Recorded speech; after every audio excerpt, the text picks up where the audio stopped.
여러분 안녕하십니까. 벌써 지난번 제가 출연하고 벌써 한 6개월이 됐네요. 최근에 또 일본의 여러 가지 이슈들이 많습니다. 한국의 대통령 선거에 대한 인식과 그 다음에 최근에 또 대지진 문제로 아주 시끄럽죠. 오늘 이런 여러 가지 다양한 주제를 갖고 여러분들도 찾아뵙겠습니다. 일본 대지진에 대해서는요, 두 가지로 우리가 나눠서 이제 볼 수 있는데, 하나는 지금 여기서 보듯이요, 그죠? 이 만화예요. 내가 본 미래. 이게 완전판이라고 최근에 2021년도에 이게 출판됐어요. 근데 여기에 이 만화 작가가 여기 보면은 진정한 대재난은 2025년 7월에 온다. 이렇게 타이틀을 이렇게 적었어요. 근데 이게 전 세계적으로 지금 이슈가 되고 있나 하면은 요게 지금 완전판인데 오리지널판이 언제 출판됐냐면은 1999년도 지금부터 그러니까 21년에 출판되기 22년 전에 1999년에 출판됐는데 그때 타이틀은 뭐냐면은 대지진이 2011년 3월에 온다 이렇게 했어요. 여기다가 타이틀로 1999년에 그렇게 타이틀을 썼는데 언제 2011년 3월 달에 왔으니까 정확히 12년 후에 그 예언이 적중한 거죠. 그런데 그때는요, 처음 이제 적어 놓은 거기 때문에 이게 출판되고 나서 12년 지난 다음에 대지진이 왔고, 그리고 이제 그러다 보니까 이 만화가 잊혀졌을 거 아니에요, 사람들이. 뭐 12년 전에 절판이 되고 나서 12년 후에 지진이 왔으니까 그 타이틀하고 뭐 작가도 본인도 까마득히 잊고 있었는데, 조금 있다가 저쪽에서 SNS에서 그때 이 만화에서 얘기했던 그게 적중했다 이러면서 이제 그게 회자가 되기 시작한 거예요. 시간이 조금씩 지나면서 이 작가한테 연락이 온 거예요. 조카들이 이제 SNS도 하고, 근데 이분은 지금 70살이에요. 할머니세요. 그러다 보니까 이제 SNS도 안 하고 그 휴대폰도 거의 안 쓰고 컴퓨터 같은 거 별로 안 다루고 이러니까 자기는 전혀 몰랐는데 조카한테서 연락이 오고 이쪽 아는 사람한테 연락이 온 거예요. 그때 그 책에서 얘기했던 거에 정확히 적중해가지고 이게 아주 놀라운 이제 반응을 보이고 있다. 그래서 이제 나중에 방송국에서 연락 오고 뭐 이런 식이 된 거예요. 그랬는데 그게 맞았으니까 이제 그때 난리가 났었죠. 그러다가 이 사람이 또 이제 절판을 하고 나서 한참 지났죠. 그리고 2021년도에 이제 이 책을 썼는데 그때도 이제 여러 가지로 뭐 꿈도 꾸고 뭐 여러 가지 이렇게 하면서 책을 이제 내려고 그러는데 할머니가 인터뷰한 보면요, 신기한 게 출판사하고 책을 이제 내기 위해서 다른 건 다 그림도 다 그려놓고 마지막 표지만 작가가 뭔가 이렇게 마지막 쓸 수 있는 한마디로 페이지 수가 한 페이지 정도 그리고 표지 정도 이렇게 이제 작가가 나중에 이제 쓰면 되는 건데 그날 저녁에 잠을 잤는데 꿈에서 뭔가 이렇게 글자가 자기가 딱 떠올랐는데 11년 3월에 대지진 온다 이게 딱 뜨더라는 거예요. 이 할머니가 그때는 2011년 그러니까 그때는 뭐 할머니는 아니었겠네요. 근데 어쨌든 그때도 책 출판소에서 이제 거의 완전히 뭐 온 거 다 마무리하고 이제 마지막 그거만 마무리 작업하는데 근데 그날 그 전날 저녁에 이분이 꿈을 꿨는데 꿈속에 하여튼 여러 가지 그런 어떤 상황이 나타나고 나서 자막이 딱 뜨는 같이 영화를 보면 자막이 뜨는 같이 딱 뜨더라는 거예요. 그게 뭐냐? 2011년 3월에 동일본 대지진에서 큰 지진이 일어난다. 이게 딱 뜬다는 거예요. 그래서 그걸 표지에다 딱 적었는데 그게 이제 12년 후에 맞았던 거죠. 근데 이번에 이게 완전판 쓰는데도 또 그랬다는 거예요. 이것도 역시 마찬가지로 2021년도에 출판 거의 다 마무리된 상태에서 그 다음날 이거 완전히 마무리하려고 그러는데 그 전날 또 꿈 속에서 이게 나타난 거예요. 2025년 7월 5일까지 얘기했죠. 그 내용을 보면은 2025년 7월 5일 새벽 4시 18분이라까지 나와 있어요. 그때 필리핀하고 대만하고 일본 제일 남단 그쪽 그 중간점에서 바다가 솟아오르면서 해저 그 땅이 융기하면서 올라오면서 필리핀하고 일본하고 연결돼 버려요, 땅으로. 그러다 보니까 지난번에도 그렇게 맞았단 말이에요. 그래서 이제 이 책이 나오고 나서 2021년도 나왔으니까 지금 벌써 한 4년 가까이 된 거 아니에요? 그러니까 이제 올해가 이제 예견했는 그날 그 해이기도 하고 7월달 뭐 한 달도 채 안 남았으니까 이제 전 세계가 반응을 하는데 특히 이제 아시아 국가들이 많이 반응해요. 이게 중국어로도 번역이 됐어요, 이 만화책이. 그러다 보니까 홍콩이라든가 대만이라든가 중국 쪽에서는 이 사실 웬간하면 다 알아요. 그러다 보니까 홍콩에서는 여행객이 팍 줄었어요. 거의 한 6월 이전까지는 한 50% 줄었는데 6월달, 7월달 예약이 거의 83% 줄었다는 거예요. 여행이 오는 게. 뭐, 그 전에 예약했다가도 캔슬도 하기도 하고. 그래서 뭐, 여행객 확 줄어들고. 그리고 일본에서도 이제 이게 굉장히 이제 회자가 되는 거죠. 왜 그러냐니까, 얘기했듯이 2011년도 3월 달에 정확히 맞췄잖아요. 5월까지 정확히 맞췄으니까.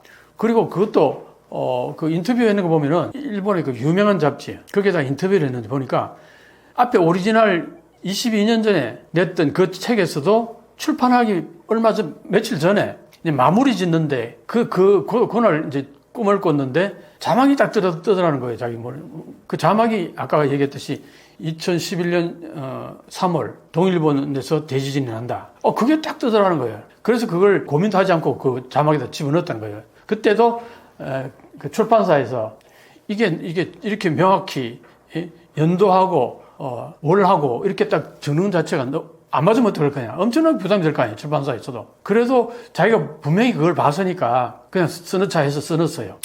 그랬는데 그게 이제 어떻게 보면은 잊혀졌잖아요. 한 20 몇 년 지나면서, 한 10 몇 년 지나면서 잊혀진 거예요.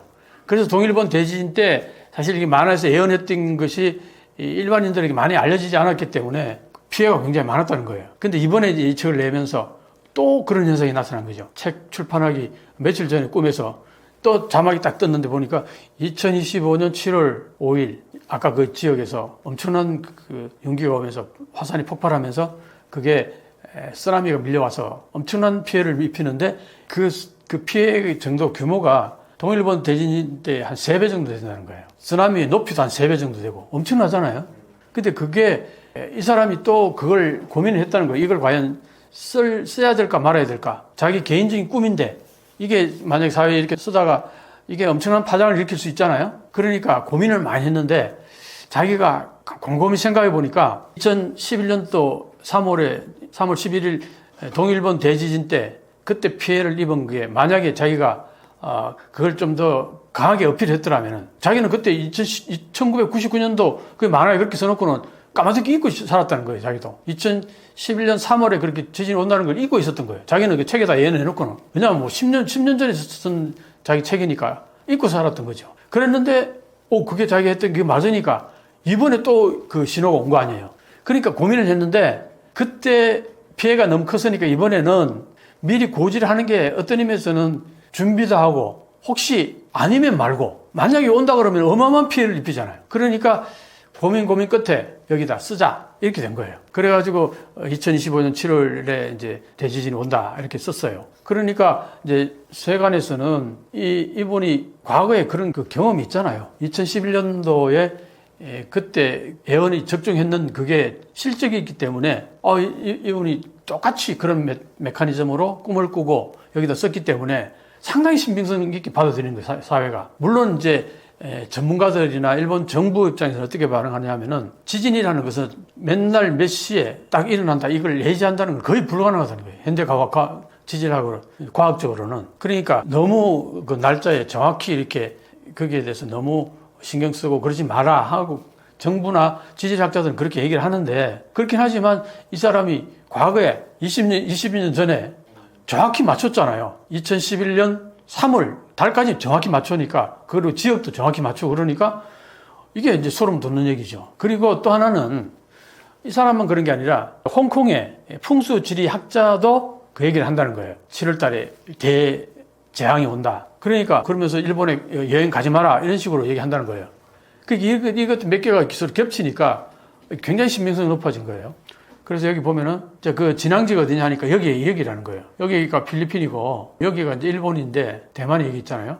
이 지점에서 땅이 치솟아 올랐는데 해서 땅이 치솟아 올라가지고 이 필리핀하고 대만하고 일본하고 이 땅이 연결돼 버린다는 거예요. 어마어마하잖아요. 이 옆 바다에서 땅이 솟아 올라가지고 필리핀하고 일본하고 서로 육지가 연결돼 버린다. 이 정도면은 그 파괴력이 어마어마할 거 아니에요. 그러니까 동일본 대진 때가 어느 정도였냐면 대충 그때 진앙지가 2점이었을 거예요. 2점에서 이제 발생해가지고 9.0이었나 그랬는데 그래도 이렇게 많이 떨어졌잖아요. 그래서 이제 그때가 한 10몇 메다 정도 쓰나미가 높이가 그랬는데 이번에는 여기 동일본 대지진이 한 3배 된다는 거예요. 그러니까 여기에서 보면은 뭐 30m, 40m 쓰나미가 밀려오는 거겠죠. 그게 보면은 이 쓰나미의 영향력이 거의 여기를 이제 강타할 거라고 봐요. 일본 이쪽 지역을. 그래서 이제 이 부분을 이제 얘기를 하는 건데, 그래서 이렇게 이 부분이 예언하는 대지진이 하나 있고, 이제 그 다음에 이거는 한번 보세요. 이거는 이제 일본의 지질학자들이 하는 얘기예요. 지질학자들이 일본 주변에 플레이트가 보면은 일본은 거의 지진이 많은 지역이잖아요. 여기 보면은 이게 유라시아 플레이트라고 그래요. 플레이트라는 게 평평한 판이라는 거예요. 판. 이게 이제 유라시아 판이고, 여기 분홍색이 이게 북미판이에요. 북미 플레이트. 그 다음에 이쪽이 필리핀해 플레이트. 이 노란색이. 그 다음에 이게 파란색이 태평양 플레이트. 이 네 개 플레이트, 이 네 개가 서로 부딪히면서 요거 보면은 이 판이 있죠. 이 판이 이 해양 플레이트하고 이 대륙 플레이트라고 볼 수 있는데, 대륙 플레이트가 위로 올라오고요. 해양 플레이트 밑으로 내려갑니다. 이게 어떤 식이냐. 이렇게 되는 거예요. 이게 기기기기 하면 내려가면서 미는 거예요. 이렇게. 그러니까 이게 얘가 스트레스 받을 거 아니에요.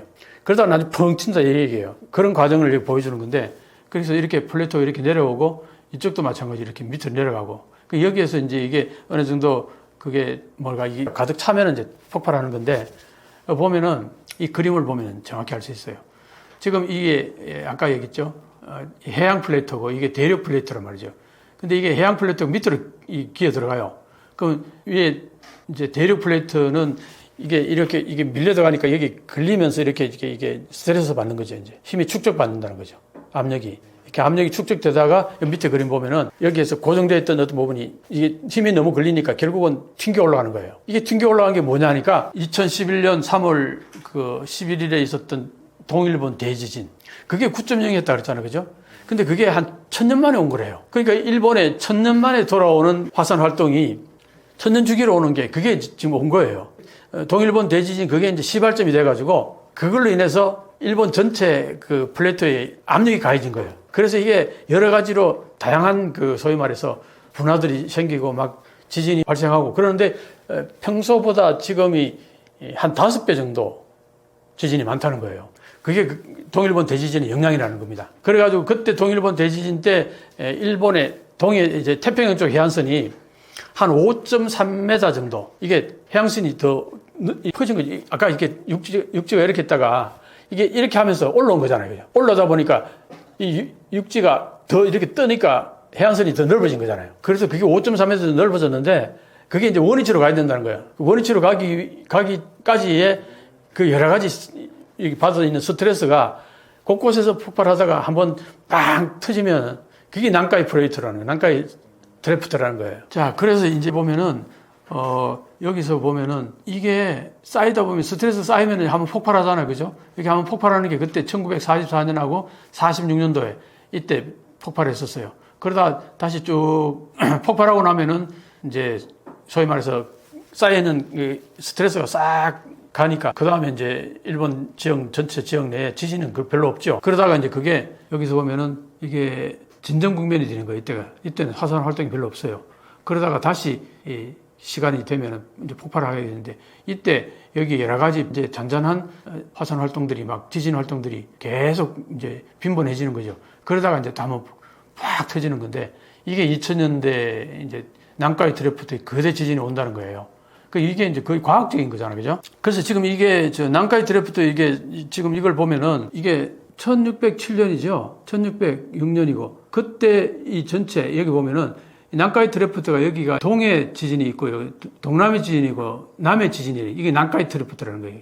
이게 한 세 군데로 나눠서 볼 수 있는데 이게 과거에 보면은 1600년대 그때는 이게 7점 얼마였죠. 지진이. 그때 전체가 세 개가 동시에 터졌죠. 그 다음에 1707년도 이때도 역시 세 개가 동시에 터졌어요. 근데 이제 1854년인가요? 이때는 이쪽하고 두 개 나눠졌죠. 이 동해 지진하고 동남해 지진 이 두 개가 동시에 터지고 그 다음에 이게 남해 지진이 터지고 이게 나눠서 터졌다는 거예요. 이때는 그랬는데 이때 얼마입니까? 아까 1944년하고 1946년 이 2년 차이로 여기 동해 지진하고 동남해 지진하고 동시에 터졌고 그다음에 남해 지진이 또 터진 거예요. 2년 후에. 그랬는데 이번에는요, 이게 300년 주기로 이 세 개가 동시에 터지는 게 300년 주기로 온다는 거예요. 근데 이번에는 반드시 세 개가 동시에 터진다는 거예요. 통계학적으로. 그동안에 이제 뭐 지질학적으로 다 통계가 나와 있을 거 아니에요? 그래서 이번에는 반드시 세 개가 동시에 터진다는 거예요. 근데 이게 동시에 터지면은 어디쯤이냐? 이 지점에서 터지잖아요? 얼마 멀리 떨어지지도 않았어요. 그러다 이게 9.1 정도 된다는 거예요. 그럼 동일본 대지진보다도 강도가 더 센 거예요. 그래서 통계치로 대충 얘기를 하는 데는 그 지질학자가 하는 얘기로는 동일본 대지진보다 한 10배 정도의 파괴력이 있을 거라는 거예요. 자, 그러면은 여기 이 세 개가 동시에 터지게 되면은 여기 후지산이 있어요. 후지산. 이 후지산에도 영향이 분명히 갈 거라고 보는 거예요. 지금 지질학자들이 대부분 다 후지산이 먼저 터져도 전혀 이상하지 않다. 난카이 드래프트가 지금 당장 터져도 전혀 이상하지 않다. 그렇게 얘기하거든요. 그러니까 이게 터졌다 그러면 내가 볼 때 후지산도 같이 터질 가능성이 상당히 높다고 보는 거예요. 야, 이게 보통 일이 아니죠. 자, 그런데 이 그래프를 보면요. 여기 1707년하고 1854년, 1946년 이게 지진 터진 이 그래프를 보면은 그때 1707년도에는 이게 터지면서 바다에서 땅이 위로 치솟아 올랐는데 1.8m 치솟아 올랐어요. 그 다음 1854년도에는 1.2m 치솟아 올랐고 1946년에는 1.15 올랐는데 이 그래프를 보면은 이게 정확히 이게 삼각형으로 이게 그 함수로 볼 수 있을 정도로 이 경사도를 보면은 이걸 가지고서 그 다음에 언제 몇 년도쯤에 이게 터질까 그걸 계산할 수 있다는 거예요. 이거 보면은 보세요. 이 각도로 이렇게 내려온 게 그대로 1.2m 올라갔으니까 이게 이제 윤기가 적으면은 주기가 짧아진다는 거예요. 그러니까 1.8m 했을 때는 주기가 길었죠. 한 150년 가까이 됐잖아요. 그죠? 근데 1.2m 올라갔을 때는 한 90년 정도 됐잖아요. 90년 조금 넘었죠. 근데 여기 1.15m잖아요. 그러니까 한 90년 채 안 될 거라고 보는 거예요. 그러면 1946년, 90년을 여기 더하면 얼마예요? 1935년이 되는 거예요. 그래서 2035년. 1946년에서 여기서 보면은 1.2m 치솟았을 때에 얼마 걸렸나 하니까 1854년에 1946년이니까 92년이죠. 92년 걸렸죠. 근데 1.15잖아요. 1.2m보다 낮잖아요. 그러니까 92년보다는 좀 더 짧을 거라고 볼 수 있다는 거예요. 그게 2035년, 여기 봐봐요. 89년이에요, 89년. 그러니까 이 각도로 보면 정확히 예견이 되는 거예요, 어느 정도. 그래서 지금 지질학자들이 통계치를 내서 딱 보는 게 2035년을 기점으로 해가지고 앞뒤로 5년에 언제 터져도 100% 터진다는 거예요. 이게 놀라운 거예요. 100% 터진다. 절대 그냥 지나가지 않는다는 거예요. 그런데 언제 몇 년도 터질 거냐 봤을 때 요 주기로 보면은 2035년이 가장 예측할 수 있는 해라 이렇게 보는 거예요. 과학적으로 보면은 산술적으로 보면은 그렇게 해서 보면은 2035년 주기로 해서 앞뒤로 5년 이렇게 보면은 2030년에서 2040년 사이에 그 사이에 100%이 대지진이 온다는 거예요. 난카이 드래프트에서. 그러면 난카이 드래프트 아까 세 군데 다 터지면은 후지산도 같이 터질 가능성이 상당히 높다는 거예요. 야, 이렇게 되면은 이거 뭐 일본은 완전히 초토화 되는 거죠. 그러면 이제 아까 얘기했듯이 동일본 대지진보다 한 3배 정도 더 파괴력이 크다 그랬잖아요. 그죠? 동일본 대지진 10m 넘은 쓰나미가 높은 거는 그럼 여기는 30m 넘는다는 거예요. 30에서 40m 정도 된다는 거예요. 쓰나미가. 오, 그러면은 이제 또 어떤 사람은 막 동일본 대지진 때 최고로 높았던 때가 40m라고 그런 얘기도 있었어요. 그럼 그 3배면은 100m 넘는다는 거예요. 쓰나미 높이가. 어마어마하죠. 그러면 이제 그게 어떻게 되느냐 하니까 일본 전역에 한번 볼까요? 다시 보면은 일본 이 지도 전체에서 이쪽 중심으로는 산맥이 높아요. 특히 여기 북알프스 이쪽에 남알프스 이래가지고 3,000m 넘는 산들이 쫙 있어요. 그게 굉장히 높잖아요. 그죠? 여기는. 그런데 이 태평양 쪽으로는 지대가 굉장히 낮아요. 그러니까 여기에 이제 이래서 이 쓰나미가 밀려온다 그러면은 완전히 초토화 돼버린다. 그래서 일본 전역에 한 3분의 1 정도는 물이 잠겨버린다는 거예요, 쓰나미에. 그런데 그 3분의 1이라는 게 대부분 다 이 낮은 지대에 해안을 따라서 도시가 형성되어 있단 말이에요. 그러니까 이게 다 쓸어버린다는 거예요. 사실 남아있는 거는 결국은 이제 높은 고지대, 이것만 이제 남는다 이런 얘기니까. 그러니까 이 건물이 뭐 한 235만 채 정도가 파괴돼버리고 사망자가 한 32만 정도. 그리고 경제적인 손실이 한 220조. 어마어마하죠. 동일본 대진 때가 한 20조 정도 손실이 나서 그런데 그런데 이제 쓰나미가 밀려와가지고 순식간에 파괴되는 게 그걸로 인해서 경제적인 손실이 220조라고 본다면은 그 이후에도 10년 동안 복구도 하고 뭐 계속 그렇게 해나가야 될 거 아니에요. 그 피해를 다 새롭게 이제 복구하려면은 사회 뭐 인프라가 다 망가지고 깨지고 찢어지고 했을 거 아니에요. 그게 다 투자를, 그러면 그 손실이 다 합하면 한 1,000조는 될 거라는 거예요. 1,000조 N이에요. 그 우리로 돈으로 치면 1경이 넘는 돈이에요. 어마어마하죠. 그래서 이제 지질학자들도 그렇게 되면 일본 경제는 완전히 뭐 타격을 받아서 거의 삼류국가로 전락한다 이거죠. 경제적으로 보면. 근데 그게 아까 얘기했듯이 2035년도를 딱 대충 예측해가지고 앞뒤로 5년 잡으면은 그 사이에 100% 온다는 거예요. 그럼 얼마 안 남았잖아. 그죠? 그것도 있고, 요거는 이제 과학자들, 지질학자들이 주로 하는 얘기고, 아까 앞에 에이지몽은 만화책에서 얘기한 거잖아요. 그죠? 이 두 가지가 좀 다르죠. 걔네는. 그런데 어느 쪽이든 하나는 실현된다 그러면 아무래도 지질학자들이 하는 얘기는 그거는 이제 지금 당장 아니더라도 앞으로 5년 후에 10년 내로는 거의 100% 온다 이렇게 보는 거거든요. 그러니까 일본은 참 어떻게 대응해야 될까 참 암담한 거죠. 이제 일본 정부로서는 재난 방지 교육 같은 것도 계속 하는 거고, 그리고 아까 얘기했잖아요. 할머니도 거기에 만화 표지에다가 그렇게 날짜를 박아 넣은 이유가 경계심을 가지라고. 그때 안 오면 더 좋겠지만 내 꿈에서 지난번에도 그렇게 예지몽이 왔을 때 일어났지 않느냐. 이번에도 너무나 명확하게 자기 예지몽에 나타났기 때문에 이거는 경계심을 강화시키기 위해서라도 이거는 꼭 필요하겠다 해서 만화책에다가 실었단 말이에요. 그랬는데 이제 그걸로 인해서 근데 사실 일본 국민들은 지진이 많다 보니까 일본 정부 입장에서는 소위 말해 재난 교육 같은 거는 잘 돼 있어요. 오랫동안 역사 속에 일본은 항상 지진이 있으니까. 그러면 지진이 이제 발생했을 때 구체적으로 어떻게 피하고 그 다음에 뭘 준비하고 어디로 피난처를 마련해 놓고 미리 이런 것들은 교육은 잘 되어 있을 거라고요. 그렇긴 한데 이제 예를 들어서 만화책에는 분명히 올해 7월 5일 새벽 4시 18분에 쓰나미가 밀려온다. 터진다. 폭발한다. 그렇게 얘기했단 말이에요. 그러면은 그 시간에 맞춰 미리 예고하면 그날에 예를 들어서 고지대로 가서 잔다든가 그날은 다른 데 가서 뭐 홋카이도로 가 있다든가 이렇게 하면은 일단은 그날 무슨 일이 있어도 일단 목숨 건질 거 아니야. 그게 이제 이 할머니가 그렇게 예견했기 때문에 가능한 거잖아요. 그러니까 그런 의미에서 보면은 이거는 하나의 그 예지몽으로서는 상당히 의미 있는 얘기인 거죠. 그렇긴 한데 그거는 과학자들이나 일본 정부 입장에서는 그렇게 날짜를 정확히 딱 예지할 수 있는 상황은 아니다. 그게 너무 염려하거나 너무 휘둘리지는 마라. 어디까지나 하나의 참고 사항으로서 그렇게 받아들였으면 좋겠다. 일본 정부는 그렇게 얘기하죠. 지질학자들도 그렇게 얘기하고 그렇게 지금 흘러가고 있는데 이 그래프를 한번 보면은 이 그래프는 이제 이게 후지산이잖아요. 그죠? 후지산이 분출했을 경우에 사실은 지금 후지산이 분출한 게 100년이 넘었다 그래요. 그러면 이제 이게 100년 주기로 터지는데 지금 주기보다 조금 더 벌써 터졌어야 되는데 아직도 안 터지고 있다는 것은 이게 응축된 에너지가 더 많아진다는 거예요. 그래서 이번에 폭발하면 지난번 폭발보다 훨씬 더 강력할 거다 이런 얘기를 하는 거예요. 그래서 한번 보세요. 여기에서 분화가 터지면 이 색깔이 화산재가 엄청 쌓인다는 얘기거든요.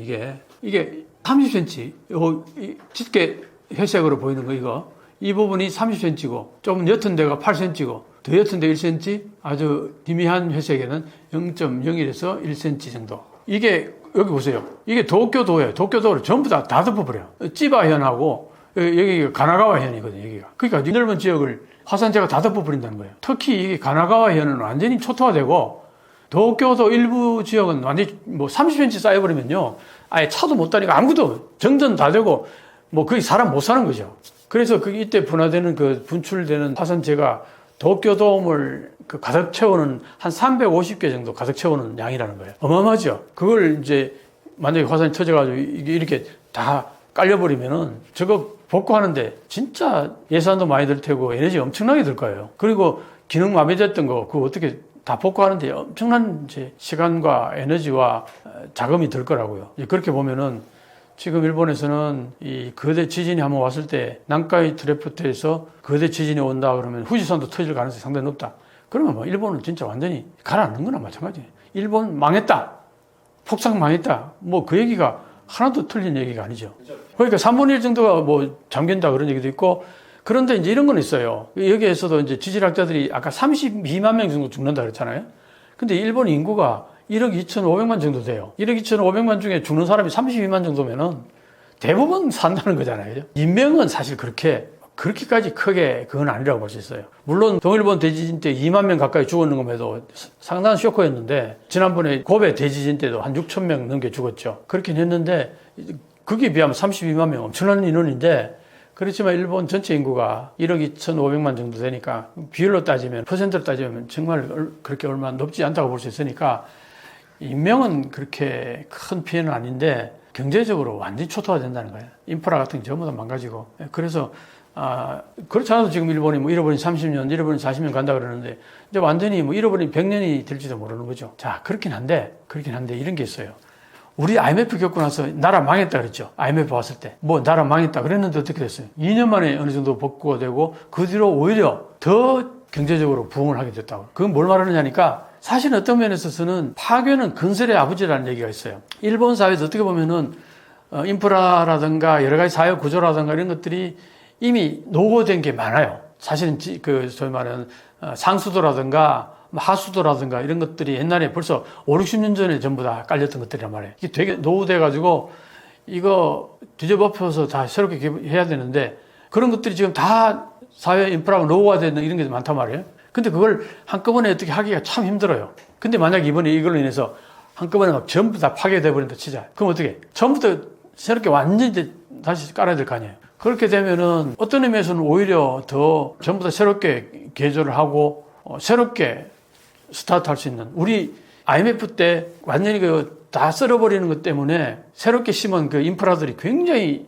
뭐랄까 미래지향적이고 새롭게 심은 인프라들이란 말이에요. 그러니까 과거의 것들은 얽히고 설켜가지고 쉽게 건물들 쓸만한데 딱 썰어버리고 새로 짓기가 애매하잖아, 그죠? 근데 이게 막 어떤 일을 해서 건물이 어느 정도 붕괴가 됐다, 아니 금이 갔다, 도저히 사용하기가 어렵다, 그러면 밀어버리고 새롭게 짓잖아. 어쩔 수 없이. 그러면 이제 결과론적으로는 완전히 새 건물이잖아요. 그런 맥락에서 보면은 한국도 옛날에 IMF 때 이후에 그렇게 해서 발전했듯이 일본도 이걸로 인해 가지고 순간적으로는 팍 지마가 있긴 있지만, 분명히 그렇긴 하지만 어떤 의미에서는 또 새롭게 스타트할 수 있는 부분도 있지 않느냐. 그래서 아까 할머니 분이 만화 그랬던 그 할머니가 하는 얘기가, 자기가 그 꿈을 꾸면서 보니까 그렇게 엄청난 피해를 입었는데 그 뒤의 상황이 상당히 고무적이더라는 거예요. 일본 국민, 살아남은 일본 국민들이 모두 다 일심 단결 해가지고 새롭게 뭔가를 하는데, 지금까지 일본은 어떤 의미에서는 이게 단결심이 굉장히 없어요. 왜 그러냐니까, 우리는 오랫동안 이게 중앙집권 체제였잖아요. 그죠? 나라님이 전부 다 관리를 다 파견하고 중앙집권이었단 말이에요. 그러니까 항상 우리는 하나의 중앙집권되는 그게 있었단 말이에요. 그런데 일본은 봉건제였잖아요. 봉건제라는 거는 지방자치제가 지금 발달했는 것과 마찬가지로 과거에는 그 지역의 영주들이 다 최고의 힘을 쓰는, 그리고 그게 이제 쇼군이라고 있어가지고 쇼군한테 조공을 바치는 형식으로 하면서, 사실은 자기가 그 지역에서는 자기가 제일 그랬잖아요. 자율성이 굉장히 강했단 말이에요. 그러니까 중앙 집권화가 안 됐다고. 그랬는데, 그러다 보니까 단결이 잘 안 돼요. 일본 전체가 하나로서. 그랬는데, 그래서 일본 사회학자들 그런 얘기 많이 해요. 일본도 한번 대재난을 한번 당하거나 어떤 외부로부터 침략을 당해가지고 한번 민족으로서 엄청난 고난을 당하거나 그런 어떤 그 역사적인 그런 하나의 사실이 있어야지 일본 국민들이 단결할 수 있는데, 그 운명 공동체라는 의식이 생성될 수 있는데, 일본에 그런 게 없었다는 거예요. 내부로부터 침략받은 적이 한 번도 없었고, 항상 내부끼리 싸움이 있었지. 그러니까 이제 내부가 단결이 잘 안 된다는 거예요. 그런 의미에서는 이번 이 지진으로 인해서 일본에 엄청난 재난이 닥친 거 아니에요. 그럼 일본 국민들 입장에서는 이걸 어떻게든 극복해야 되겠다는 그런 어떤 의지가 생긴다는 거예요. 그래서 살아남은 그 일본인들이 일심동체로 협심 단결해가지고 뭔가 새롭게 일본을 갖고 나가려고 하는 그런 의지가 샘솟는다. 그런 의미에서는 불행 중 다행으로 긍정적인 측면이 있다. 이렇게 이제 만화책에 썼다는 거예요. 그러니까 일본에게 있어서는 엄청난 하나의 그 역사적인 경험이 되긴 하겠지만, 어쨌든 이걸로 인해서 뭐 일본이 완전히 지구상에서 사라지거나 완전히 망해버리거나 뭐 그런 건 아니다. 이런 얘기죠. 방금 이 그림들을 다 그리면서 설명했던 분이 이분이에요.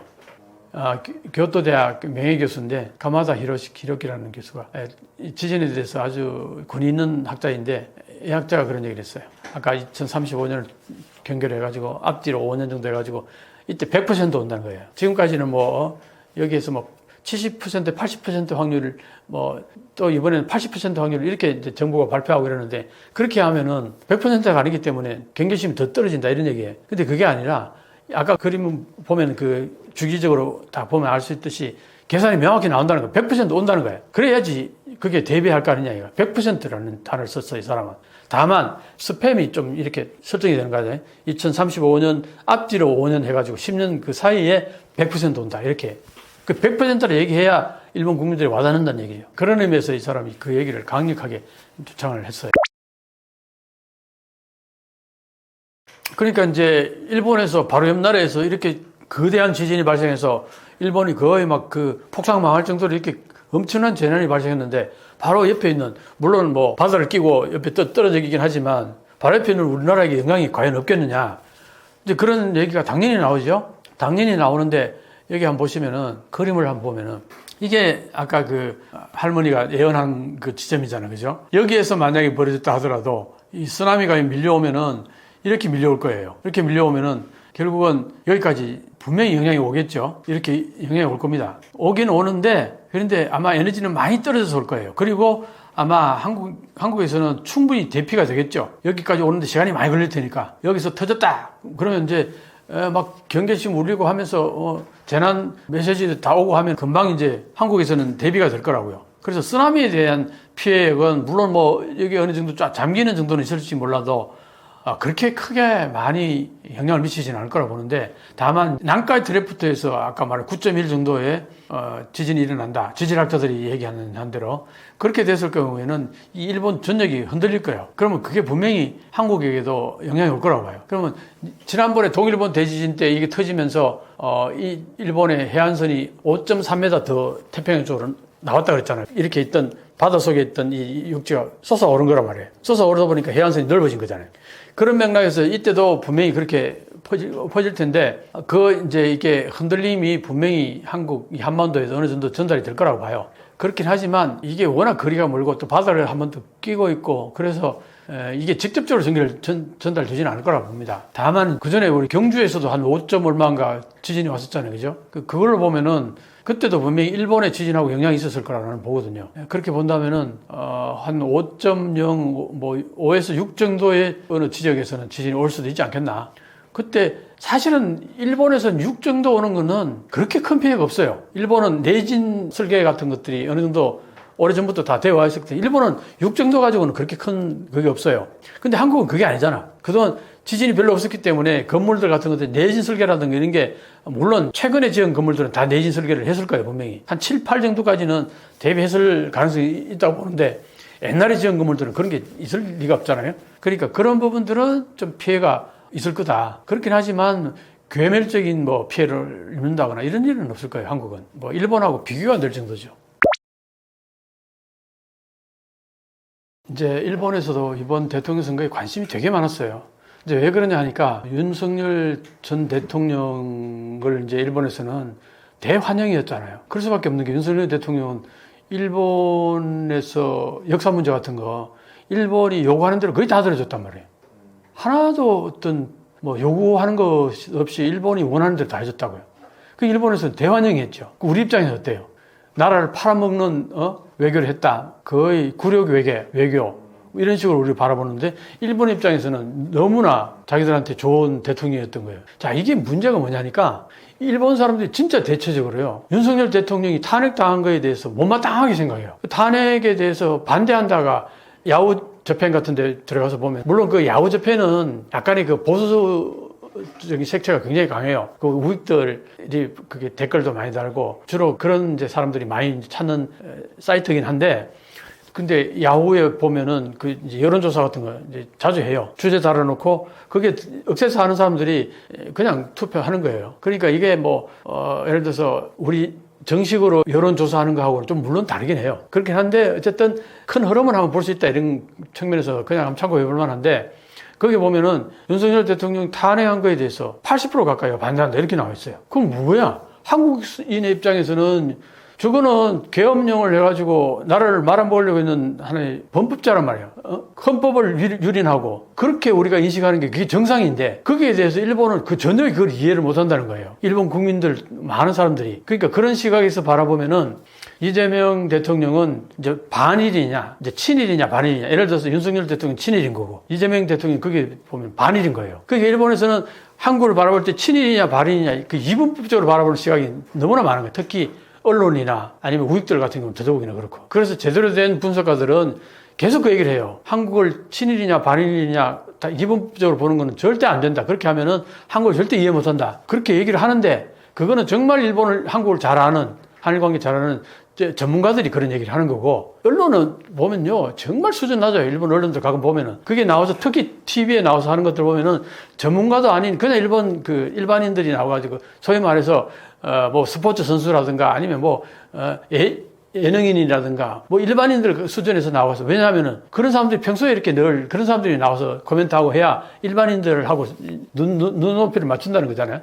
그렇다고 본다면은 한일 관계 같은 경우에는 굉장히 전문적인 영역이기 때문에 정말 전문가들을 패널로 이렇게 앉혀놓고 정말 심도 있게 디스커션하고 이런 거는 좋아요. 그럼 거기에서 제대로 된 분석이 나오고 이렇게 할 텐데, 대부분이 일본 TV 프로그램을 보면은 그런데 나와서 하는 게 무슨 가십거리 다루듯이 하는 경우들 많고, 아니면은 전문가를 초청한다 해도 보면은 맨날 한국에 대해서 비판적인 시각하는 이상한 그 전문가들 있죠. 혐한에 가까운 전문가들. 그런 사람들은 주로 앉혀놓고 이제 얘기를 하다 보니까 항상 그렇게 삐딱하게 보는 거야, 한국을. 내가 그런 걸 너무나 많이 봐요. 그래서 내가 한일역전이라는 책을 쓰게 된 하나의 큰 동기가 됐지만, 그래서 일본에 진짜 그 TV나 보면 수준이 너무나 낮아요. 한국을 바라보는 그 분석적인 시각이나. 내가 얘기하지만 분명히 전문가들은 그렇지 않다는 거예요. 일본의 동경대 예를 들어서 한반도 전문가, 조선 전문가 이런 사람들이 쓰는 글 보면은 명확히 얘기를 해요.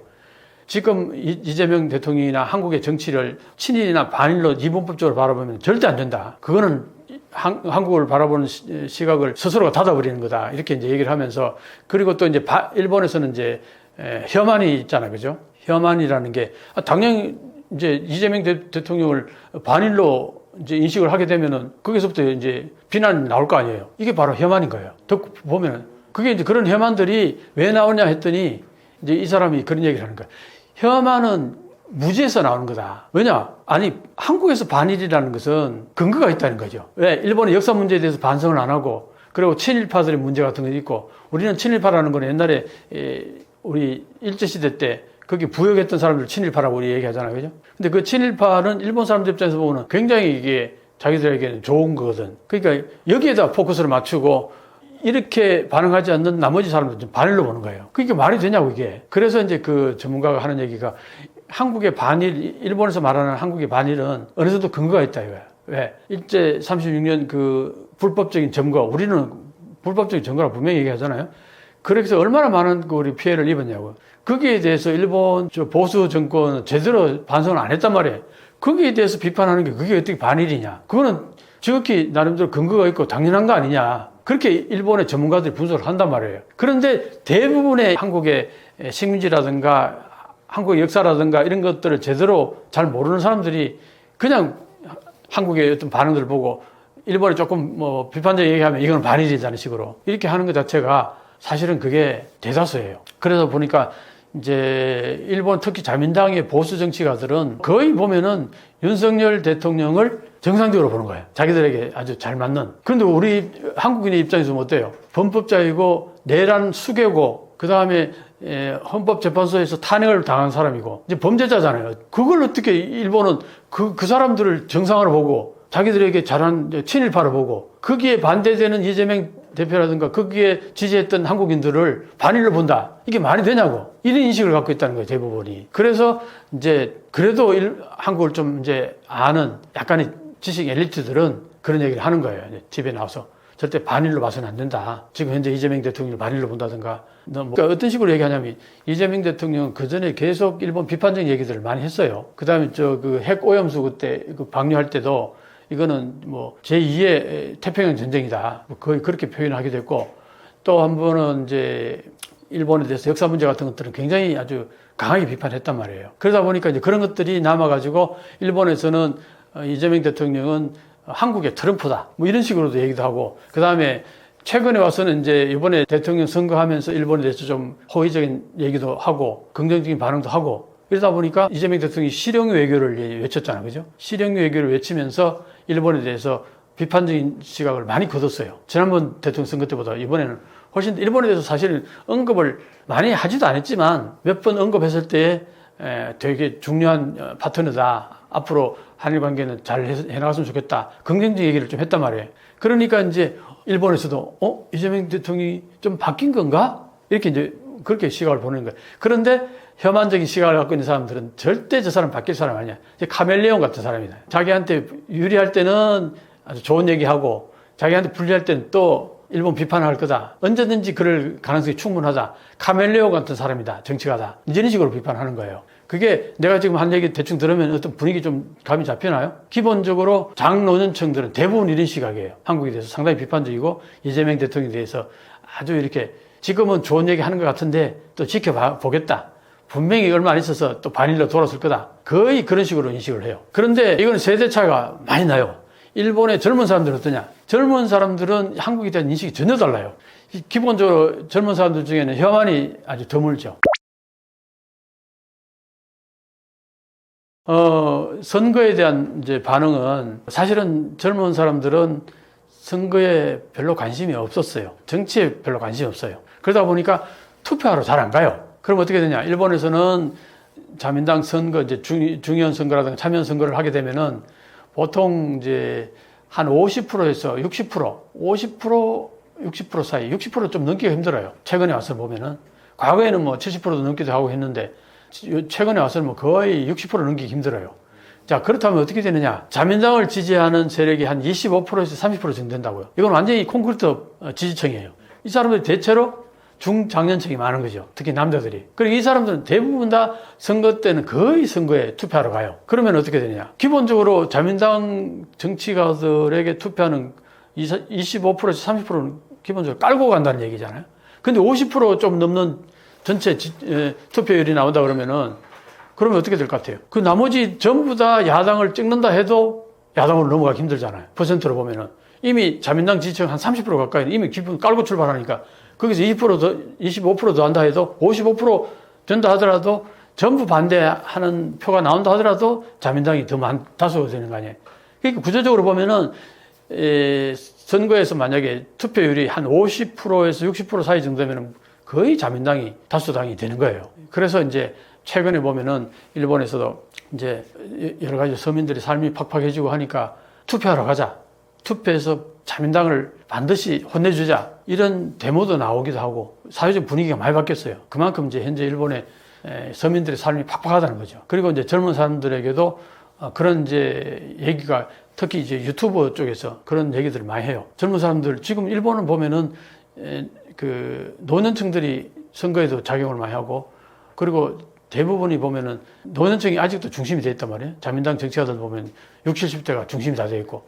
그러니까 정책들이 대부분 보면은 중장년층을 복지를 더 잘해주는 이런 정책들이 대부분이란 말이에요. 그러니까 이제 젊은이들이 불만이 있을 거 아니에요, 당연히. 왜 너희들이 투표 안 가느냐? 투표 안 가니까 그런 결과가 나오는 거 아니냐? 그래서 앞으로 투표를 가지. 이번에 7월 6일, 7일 정도 아마 7월 초에 아마 참여연 선거가 있을 거예요. 그러면 이제 이번에 가서 자민당 혼내주자 이런 이제 데모도 막 전국적으로 번져나가고 이런 게 있다고요. 그래서 이제 분명히 선거에 그 세대차가 분명히 나는데 젊은 세대들은 사실은 일본에도 젊은 세대가 아베 총리 때는요, 아베가 울트라 우익이었다고 이제 한국에서는 보는데 정말 우익적인 인사였단 말이죠. 그랬는데 의외로 20대, 10대, 20대들이 아베 총리 지지자들이 굉장히 많았어요. 그래서 어떻게 일본의 젊은이들 보수적이냐 이렇게 이제 분석이 되고 있는데, 근데 이제 아베 총리가 죽고 나서 일본 자민당에서도 여러 가지 변화가 생겼고, 이번에 이시바 시게루 총리는 자민당 내에서도 상당히 진보 내지는 좌파에 가까우거든요. 이제 이 사람이 지금 총리를 하고 있잖아요, 그죠? 그러니까 어쨌든 일본에 여러 가지 변화가 지금 발생하고 있는 건데 앞으로 선거가 어떻게 될지는 한번 지켜봐야겠죠.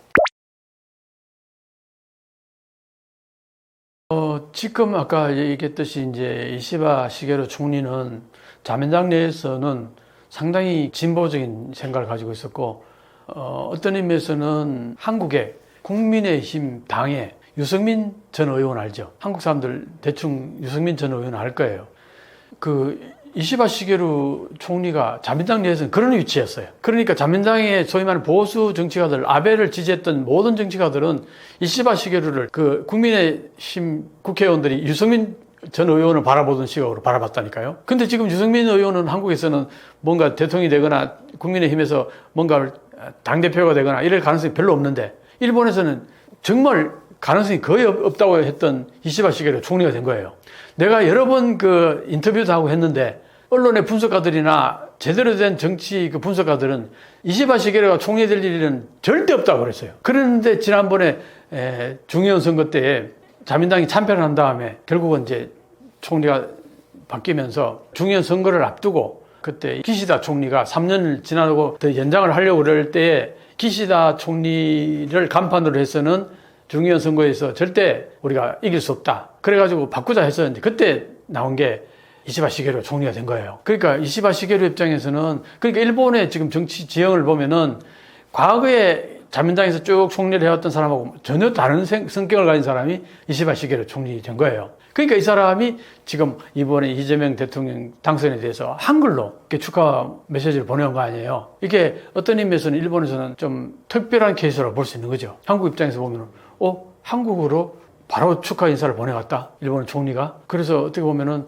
일본의 정치가 한국에 상당히 호의를 갖고 있네. 현재 정권은 그럴 수도 있어요. 이시바 시게루 총리 어떤 얘기까지 했냐면은, 자기도 어쨌든 일본 자민당 내에서 보면은 약간 진보에 가깝고 중도 좌파일 수가 있어요, 이시바 시게루가. 그런 의미에서 이재명 대통령도 한국에서 중도 좌파에 가까우니까 내하고는 잘 맞을 거다, 이런 얘기를 했어요. 그런 얘기까지 이제 했으니까, 사실은 자민당에서 지금 이시바 시게루가 계속 승리를 하는 한 어느 정도 약간은 좀 기대를 해볼 만해요. 이재명 대통령하고 뭔가 앞으로 잘 해나가자 해서, 사실은 이시바 시게루는 역사 문제에 대해서도 상당히 좀 진보적인 생각을 갖고 있어요. 그게 물론 이제 자민당 내에 보수 그 소위 말하는 자민당 국회의원들 때문에 이시바 시게루가 자기가 생각하는 대로 역사 문제를 그대로 얘기했다가는 자민당 내에서 흔들릴 가능성이 있으니까 좀 보수적인 색깔을 가지고 얘기할 수는 있겠지만, 본질적으로는 이시바 시게루 총리가 한국의 역사 문제에 대해서 상당히 진보적인 생각을 갖고 있어요. 그래서 이제 그게 만약에 자기 색깔을 그대로 이제 발현해서 이재명 대통령하고 그렇게 대화가 되고 역사 문제 같은 것들도 그렇게 헤쳐나갈 수 있다 그러면은 상당히 긍정적이라고 보는 거죠. 아마 이번에 윤석열 대통령이 워낙 일본에 잘하다 보니까 일본에서는 윤석열 대통령에 대한 관심이 굉장히 많았어요. 한국에 대한 관심이 많았던 거죠. 왜냐, 과거에 이게 막 사이가 안 좋을 때는 단교하자 그러면서 한국에 대한 냉정한 관심을 두지 않는, 관심을 끊어버리는 그런 분위기가 있었는데, 그러니까 윤석열 대통령이 이제 자기들한테 잘해주니까 한국에 대해서 관심도 갖고, 그게 중장년층들이 그런다는 거죠. 그러다 보니까 이제 한국에 대해서 관심이 많았는데, 이번에 윤석열 대통령이 계엄도 선언하고, 그 다음에 그걸로 인해가지고 탄핵당하고, 그 다음에 헌법재판소에서 탄핵당하고, 이제 이런 걸 보면서 한국이 어떻게 변할 거냐 굉장히 관심이 많았던 거죠. 그랬는데 탄핵하는 과정 속에서 한국에 데모하는 거 보니까 사실은 그 데모 과정들이 전 세계가 다 놀랬잖아, 그죠? 데모를 하면서 일사불란하게 엄청나게 인원이 집결을 해도 거기에서 어떤 사고가 터지는 것도 아니고, 무질서하게 그런 것도 아니고, 폭력 행사가 이루어지는 것도 아니고, 그게 소위 말해서 한류 팬들이 가지고 있는 무슨 봉이라 그러죠. 형광봉 같은 거. 가지각색의 팬심을 이제 나타내는 종류도 다양한 그런 것들을 가지고 나와서 촛불 대신 그리고 그때 그 험악한 데모 속에서도 어떤 가요들이 많이 나오냐. 우리 케이팝 음악들도 막 흘러나오고, 그러니까 전 세계가 바라볼 때 거의 케이팝의 무슨 공연 현장 같은 느낌이 드는 거예요. 저게 무슨 데모냐, 엄청나다, 이렇게 굉장히 좋은 인식을 가지게 된 거예요. 그런 인식을 일본의 젊은 사람들은 SNS를 통해서 다 보잖아. SNS를 통해서 보면 전 세계의 어떤 흐름 같은 게 다 보인다고요. 그러니까 일본의 중장년층은 아까 얘기했듯이 핸드폰도 거의 안 하고, 컴퓨터 거의 안 하고, 인터넷 별로 안 하고 이런 세대들은 한국에 어떤 일이 벌어지는지 잘 모르는데, 다만 아사히 신문이나 요미우리 신문, 보수적인 신문, 산케이 신문 이런 거 보면은 엄청 비판적으로 써놨단 말이에요, 기사들이. 한국이 맨날 저렇게 민주주의 뿌리가 약해가지고 맨날 데모는 하고 뿌리를 내리지 못한다, 민주주의가. 그런 식으로 부정적으로 바라보는 시각이 굉장히 많단 말이에요. 그런데 젊은 세대들은 그렇지 않다는 거죠. 그래서 한국에 저렇게 데모를 나와서 하는데 일사불란하고, 그리고 거기에 최신 케이팝들 노래를 막 부르고 엄청나다. 거기에 대해서 제대로 이제 민주주의를 아는 사람들은 높게 평가할 수밖에 없죠. 원래 민주주의라는 그런 거잖아요. 민주주의는 시끄러운 거예요, 원래. 자기가 생각하는 것을 적극적으로 표출해가지고 그걸 반영하도록 프레셔를 가하고 이게 민주주의잖아요. 대중민주주의란 말이에요. 그런 의미에서는 한국은 전 세계 어디에 내놔도 정말 대단한 어떤 그런 질서 정연함, 그 민주주의의 어떤 절차, 형식 이런 걸 다 보여줬단 말이에요. 그런 것들을 일본 젊은이들은 어느 정도 그걸 이제 아는 거죠. 그게 저게 어떤 의미인지를. 그러니까 한국에 대해서 상당히 높게 평가하고, 한국은 대단하다. 그리고 투표율도 저렇게 높다는 게 정말 대단하다. 이렇게 이제 보는 거죠. 아마 그런 의미에서 일본의 중장년층도 한국의 투표율이 높다는 것에 대해서는 상당히 긍정적으로 볼 거예요. 민주주의라는 게 그렇잖아요. 적극적으로 투표를 해야지 민의가 반영되는 거니까. 일본의 투표율이 낮아지는 것에 대해서 보수층들도 이게 긍정적이지 않다는 건 다 알아요. 그렇지만 젊은 애들이 안 나와서 야당표 안 가고 자민당표로 가는 것에 대해서 중장년층들은 그걸 긍정적으로 볼 수는 있겠지만, 그렇지만 전체적으로 봤을 때 그게 긍정적이라고 보지는 않겠죠. 그런 의미에서는 한국의 이 투표율이 높다는 것에 대해서는 속으로는 뭐 대단하다 생각할 거예요, 한국.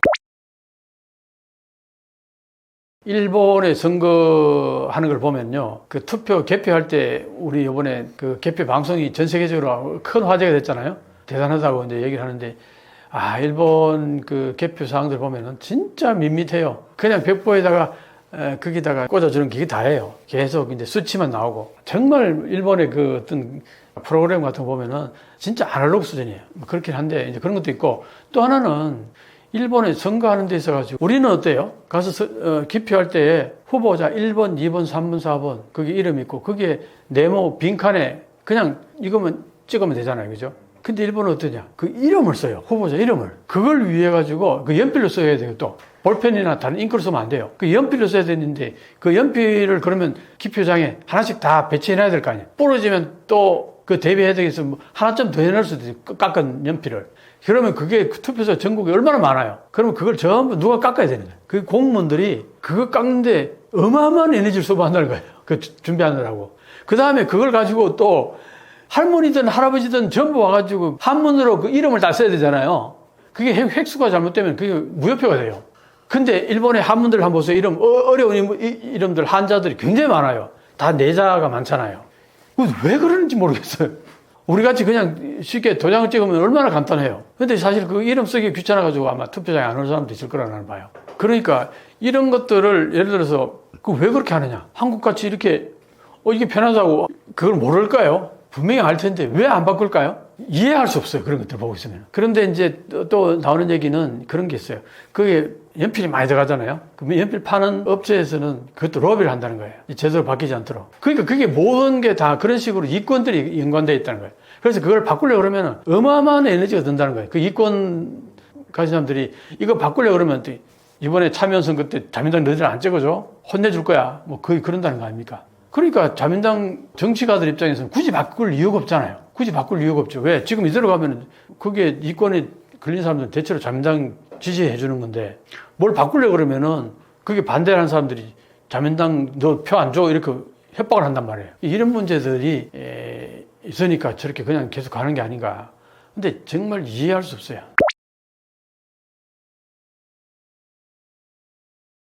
그러니까 이제 최근에 일본에서 이제 재무성 해체 외치는 데모대가 전국적으로 번져나오고 있어요. 깜짝 놀라는 현상이죠. 왜? 일본은 지금까지 데모가 거의 없었단 말이에요. 가끔 있다 하더라도 예를 들어서 지난번에 아베 총리가 그 헌법에 위배된다는 식으로 안보법을 통과시켰어요. 그 안보법을 통과시키면 이게 위헌의 소지가 있다 해가지고 그걸 반대하는 그 야당 시민단체에서 그걸 이제 제재하기 위해서 그때 좀 모였어요. 굉장히 많이 모였습니다. 그때는 꽤 한 10만 명까지 모였다는 말 여기까지 나왔었어요. 그거는 뭐냐, 평안법을 완전히 붕괴시키는 거다 해가지고 많이 나왔을 때 그 정도 나왔었는데 결국은 그게 오래 못 갔어요. 그걸로 이제 끝났죠. 법 통과되고 나서 그걸로 끝. 그 다음에 뭐 시위가 거의 없었다고요. 그랬는데 최근에 시위가 벌어지기 시작한 거예요. 처음에는 한 몇십 명 모였는데 그게 뭐냐, 재무성 앞에 가가지고 재무성 해체하라. 그 다음에 소비세를 인하하라. 이 두 가지 외쳤어요. 그랬는데 그게 서서히 번져나와가지고 지금은 재무성 앞에 모이는 게 한 1000명 넘게 막 모이고, 거기만 모이는 게 아니라 지방에 전체적으로, 전국적으로, 동시다발적으로, 그게 다 이제 소위 말해서 유튜버들이 서로 연계해가지고 대형 NHK라든가 대형 뭐 아사히신문이나 뭐 요미우리신문 이런 데는 잘 보도를 안 해요. 대형 매체들은. 그러니까 유튜버들이 전부 다 연계해가지고 하는 거예요. 그러니까 거기에서 이 데모를 하는 인구가 그렇게 팍팍팍 늘어나는 것 자체는 지금까지 일본에서 볼 수 없었던 현상인 거예요. 그래서 유출을 하는 거야. 이게 왜 일본에서 이렇게 데모가 이렇게 전국적으로 확산이 될 수 있을까? 야, 이게 아무래도 한국의 그 데모 현상을 보면서 한국에서 저렇게 많이 하는데 우리도 할 수 있다. 우리도 가능하다. 한국이 할 수 있는데 왜 우리는 못하냐. 분명히 그랬을 것 같다. 이제 이렇게 유출하는 거죠. 왜? 지금까지는 일본은 데모가 아예 거의 씨가 말랐었는데 저게 지금 저렇게 번져나가는 게 참 신기한 현상이거든요. 그럼 저게 왜 저렇게 가능했을까? 아마도 한국의 이 데모를 보고 뭔가 자극받은 게 있지 않을까? 뭐 이렇게 이제 생각을 할 수 있다는 거죠. 일본의 쌀값이 최근 한 1년 사이에 2배로 뛰었어요. 1년 전까지만 해도 5kg당 이제 한 2,000엔 정도 했었는데 지금 5kg에 4,250엔 뭐 이 안팎으로 왔다 갔다 하니까 딱 2배 이상 뛴 거죠. 근데 이 현상으로 인해서 어떤 현상이 벌어지냐면은 학생들, 초등학생들, 중학생들 그 식단이 완전히 쌀밥이 사라지고 아니면 그 밥에 보리밥을 얹어놓고 이렇게 진짜 말이 안 돼요. 아니면 지금까지 일주일에 3번 이제 쌀밥을 줬다 그러면 배식했다 그러면 지금은 뭐 일주일에 2번으로 줄인다거나 아니면 밥 양이 줄어들거나 이런 식으로. 그래서 식단을 보면요, 최근에 떠오른 식단을 일본의 초등학생 식단을 보면은 밥이 보리밥 한 7, 80원 되는 보리밥 조금 있고 그 다음에 닭고기 요만한 거요. 그거 튀긴 거 요 하나 있고 그 다음에 국 하나 있고 그게 다예요.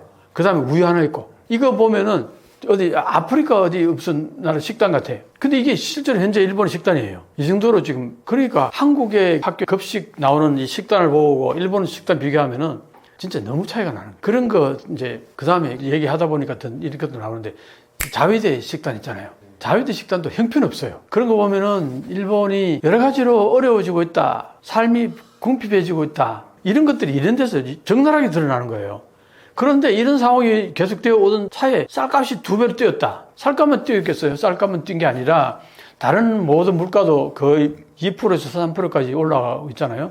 근데 일본은 지금까지 거의 30년 가까이 거의 인플레이가 없었어요. 물가는 거의 제자리에 걸음 내지는 오히려 물가가 떨어지거나 그렇게 30년 가까이 해오다가 최근 몇 년 사이에 물가가 막 급속도로 뛴 거야. 왜? 그 엔화가 싸지면서 엔화가 싸니까 수입 물품이 가격이 뛰면서 그게 들어오니까 수입 물가 높았던 수입 물가로 인해서 국내 제품들의 가격이 뛰는 거예요. 그러니까 전체적으로 물가가 2% 3%까지 뛰었다가 최근에 뭐 4%까지 올라갔다가 다시 이제 어느 정도 조정이 돼가지고 한 2% 정도 하다가 지금 다시 또 2, 3%까지 올라가는데 왜? 쌀값이 100% 뛰었잖아요. 쌀값이 100% 뛰었는데 쌀값만 100% 뛴 게 아니라 에너지, 예를 들어서 뭐 기름값도 많이 뛰고 특히 이제 기름값이 비싸지니까 전기료가 뛰고 그 다음에 수도료도 뛰고 이게 다 민영화되어서 그래요. 그러니까 일반 서민들의 삶이 되게 팍팍해졌잖아요. 근데 거기에서 이제 쌀값이 이렇게 뛰었다. 그런데 이 쌀값이 내려갈 기미를 안 보이네? 그렇게 해서 결국은 이제 비축미를 푼다 그랬잖아. 그죠? 비축미를 풀려고 했는데 비축미를 풀었는데도 20만 톤인가 비축미를 풀었는데도 이게 가격이 안 떨어졌던 거예요. 왜 가격이 안 떨어졌느냐 보니까 일본의 쌀값이 왜 올라가느냐를 먼저 봐야 돼요. 일본에는 농협이 있어요. 제2 농협이라고. 우리도 농협 있잖아요. 그죠? 이게 어쨌든 농사 짓는 농민들을 대변하는 농협인데 이 제2 농협하고 그 다음에 일본 정부 농수산성하고 그 다음에 일본의 그 자민당의 정치가들이 농수산족이라고 있어요. 여기 이제 그 농수산에 관계되는 국회의원들. 이걸 농수산족이라고 그래요. 이 세 개가 트라이앵글을 형성해가지고 쌀값을 올린 거예요. 내가 보니까. 쌀값이 올라가니까 멈추게 해야 되는데 그냥 내버려 둔 거예요. 그러니까 100% 올라갔는데도 내릴 생각이 없는 거예요. 이쪽에서는. 왜? 자기들한테 이익인 거예요, 이게. 그러니까 이제 어떤 현상이 벌어지냐. 농수산족은 쌀값이 올라가면 올라갈수록 농민들에게 유리하겠죠. 농민들에게 유리하니까 농민들은 대부분 다 자민당에게 표를 줘요. 그러니까 국회의원들 입장에서는 쌀값이 올라가면 올라갈수록 표는 자기들한테 올 거라는 걸 아는 거예요. 그러니까 이거 굳이 내릴 이유가 없는 거예요. 이익적으로. 이해관계 측면에서 보면은. 그러면 어떤 현상이 있느냐. 농협 입장에서도 굉장히 유리한 거죠. 농협은 왜 유리하냐면은 쌀값을 농협이 다 관리를 해요. 그러니까 농가에서 쌀을 생산해 놓으면은 대부분 농협에서 다 쌀을 먼저 사요. 사가지고 그걸 이제 가격 조정을 하는 거예요, 여기에서. 그 비싸게 팔거나 뭐 좀 더 싸게 팔거나 여기서 조정을 다 하니까 이익을 많이 남기는 거란 말이에요. 쌀값을 높일수록 자기들이 이익을 많이 볼 거 아니에요. 그런 의미에서는 이 세계 농수산성하고 농수산족하고 제농협하고 이게 트라이앵글이에요. 이해 집단. 이게 카르텔이라고 그래요. 이 카르텔이 단단해가지고 쌀값이 내려갈 기미를 안 보였는데, 그러니까 이 카르텔이 이제 형성이 됐는데, 여기에서 이제 어떤 현상이 벌어지냐면, 그동안 이 농협하고 농수산족하고 어떤 식으로 했냐면은, 이 흐름을 보면 이런 게 있어요. 1995년까지 2차 세계대전 일어나기 전부터 시작해가지고 1995년까지 쌀값을 일본 정부가 쌀을 매입해가지고 그걸 풀었어요. 그래서 가격을 어느 정도 다 안정되게 관리해왔어요, 그동안.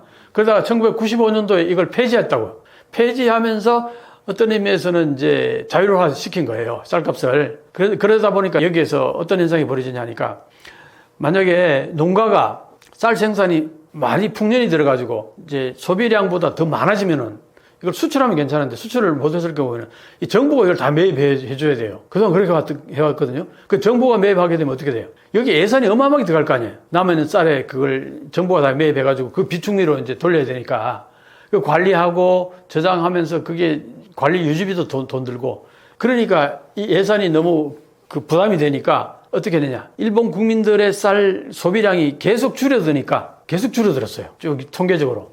그러니까 농가를 계속 축소시키는 거예요. 그러니까 쌀 생산을 계속 줄여온 거예요. 그러니까 이게 쌀 생산량하고 소비량하고 이걸 잘 맞춰야 될 거 아니에요.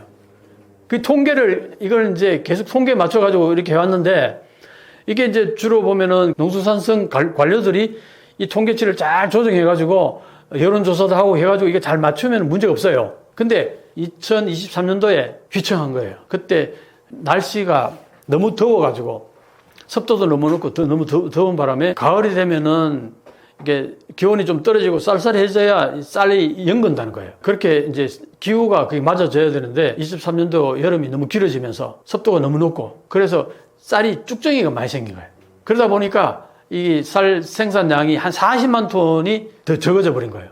그렇잖아요. 쌀이 쭉정이가 되면은 그걸 이제 나중에 쌀로 이렇게 탈곡을 해놓으면은 양이 줄어드는 거 아니에요. 그래서 그게 40만 톤 정도 휘청한 거예요. 그러면 그걸 비축미로 가지고 바로 그냥 그 부분을 커버를 한다거나 아니면 수입을 해와서 그걸 커버한다거나 이 둘 중에 하나를 해가지고 그걸 메꿔 써야 되는데 안 한 거예요. 그러다 보니까 이게 뒤로 밀리면서 영향을 미친 거예요. 그래서 쌀값이 폭등했는데 그게 빨리 대응을 안 한 거예요. 왜 대응을 안 했냐? 아까 얘기했듯이 이 세 트라이앵글 입장에서 보면 쌀값이 올라가는 거는 자기들 입장에서는 너무나 바람직한 거예요. 그러니까 그들은 별로 쌀값을 내리려고 하는 행동을 안 취한 거예요. 그러다 보니까 어떤 현상이 벌어지느냐. 여론이 이제 나빠지겠죠, 당연히. 그 여론이 나빠지면 누구한테 갑니까? 지금 총리한테 가겠죠. 당연히 정치한테 비판이 쏟아지겠죠. 그러면 이제 이시바 시게루 총리 입장에서는 쌀값을 이대로 갔다가는 불만이 팽배한데 7월 초에 참여 선거 있잖아요. 그럼 선거 때 완전히 이제 박살 날 거라고 보는 거죠. 그 총리 입장에서 봤을 때는 이 쌀값을 내려야겠다고 생각하겠죠. 그러니까 이제 총리 입장에서는 쌀값을 내려야겠는데 최근에 농수산성 장관이 바뀌었잖아요. 바뀌기 전에 이 농수산 장관이 농수산족이었어요. 정치가로서.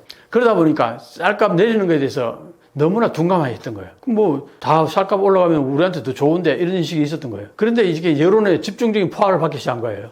그러다 보니까 총리 입장에서는 안 되겠다 해가지고 교체하면서 고이즈미 신지로라는 젊은 정치가를 이제 농수산성 장관으로 앉힌 거예요. 근데 이시바 시게루 총리 입장에서는 아까 얘기했잖아요. 곧 선거가 다가오는데 이 쌀값을 내리지 못하면 이 선거에서 자민당이 대참패할지도 모른다는 위기의식이 있을 거 아니에요. 그래서 이 고이즈미 장관이 이제 임명되자마자 이 사람이 어떻게 했냐면은 그동안 아까 얘기했잖아요. 쌀값이 이렇게 올라갔는데도 그리고 비축미를 풀는데 쌀값이 내려오지 않는 이유를 보니까 정부에서 비축미를 풀면서 어디다가 공개 입찰을 시켜버린 거예요. 공개 입찰이라는 뭐냐? 조금이라도 더 가격을 높게 주는 데다가 판다는 거잖아요. 정부 입장에서. 이건 말이 안 되는 거예요. 그러다 보니까 농협에서 높게 가격을 책정해가지고 농협에서 다 사버린 거예요. 도매상, 다른 일반 민간 도매상보다도 더 높게 가격을 책정해가지고 농협이 80, 90% 다 사들여버린 거예요. 그래가지고는 창고에다 재워놓고 안 파는 거예요. 시장에다 안 내놓는 거예요. 이게 말이 되냐고. 이걸 이제 일반 국민들이 나중에 알게 된 거예요. 그러니까 완전히 뿔이 난 거죠, 이제. 그래서 아까 데모가 나오고 하는 이유들도 그게 다 같이 연계가 되는 거예요, 이게. 그런 의미에서 보면은 이번에 고이즈미가 딱 장관 되자마자 어떤 현상이 했냐.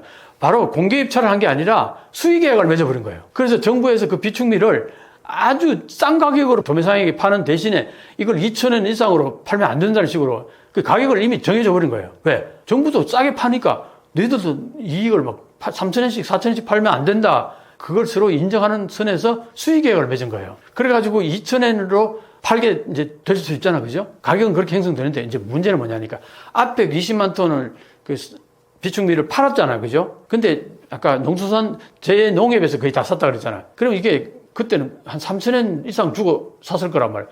이걸 2,000원대로 팔 수가 없잖아. 이런 문제가 있고, 그 다음에 또 하나는 이걸 이제 운송을 해야 될 거 아니에요. 운송을 해가지고 전국에다 다 뿌려야 될 거 아니에요. 그러면 그 에너지가 어마어마하게 들어요. 운송업체하고 그걸 잘 계약을 맺어야 되고, 근데 운전수가 부족하다는 거예요. 그런 핑계를 계속되면서 쌀값이 떨어지지 않는 거에 대해 그렇게 핑계를 댄 거예요. 시간이 좀 걸린다. 뭐 한두 달, 배달에 시간이 걸리니까, 어떻고 저쩌고 이런 얘기를 하니까 계속 쌀값이 안 떨어졌던 건데, 고이즈미가 총리가, 장관이 딱 되자마자 어떻게 했냐니까, 일본에도 그 인터넷 판매하는 데가 있잖아요. 라쿠텐이라고 있어요. 쿠팡 같은 그런 맥락으로 보면 돼요. 거기에다가 그 라쿠텐 오너하고 이 고이즈미 장관하고 잘 아는 사이예요. 협의를 해가지고, 거기에다가 싼 가격에 줄 테니까 전국적으로 빡 그냥 2,000원 딱 이하로 그냥 팔아라 이렇게 된 거예요. 오케이 된 거예요.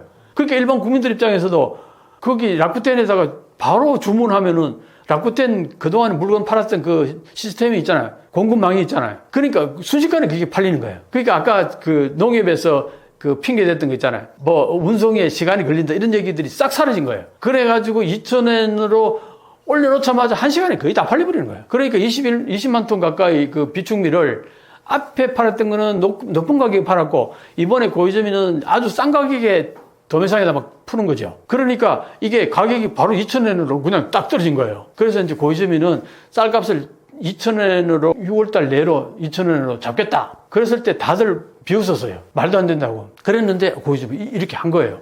진짜 깜짝 놀란 거죠. 자, 이러니까 어떤 현상이 벌어지느냐. 이제 자민당 입장에서는 앞으로 선거를 앞두고 이게 이렇게 잘 진행이 되면은 표를 막 또 받을 수 있을 거 아니에요. 그런데 이제 문제는 뭐냐. 농가나 이쪽에서는 또 반대가 심한 거예요. 쌀값이 올라갔을 때 이제 어쨌든 농가한테 좀 유리하겠다. 그런데 문제는 뭐냐니까. 한번 보세요.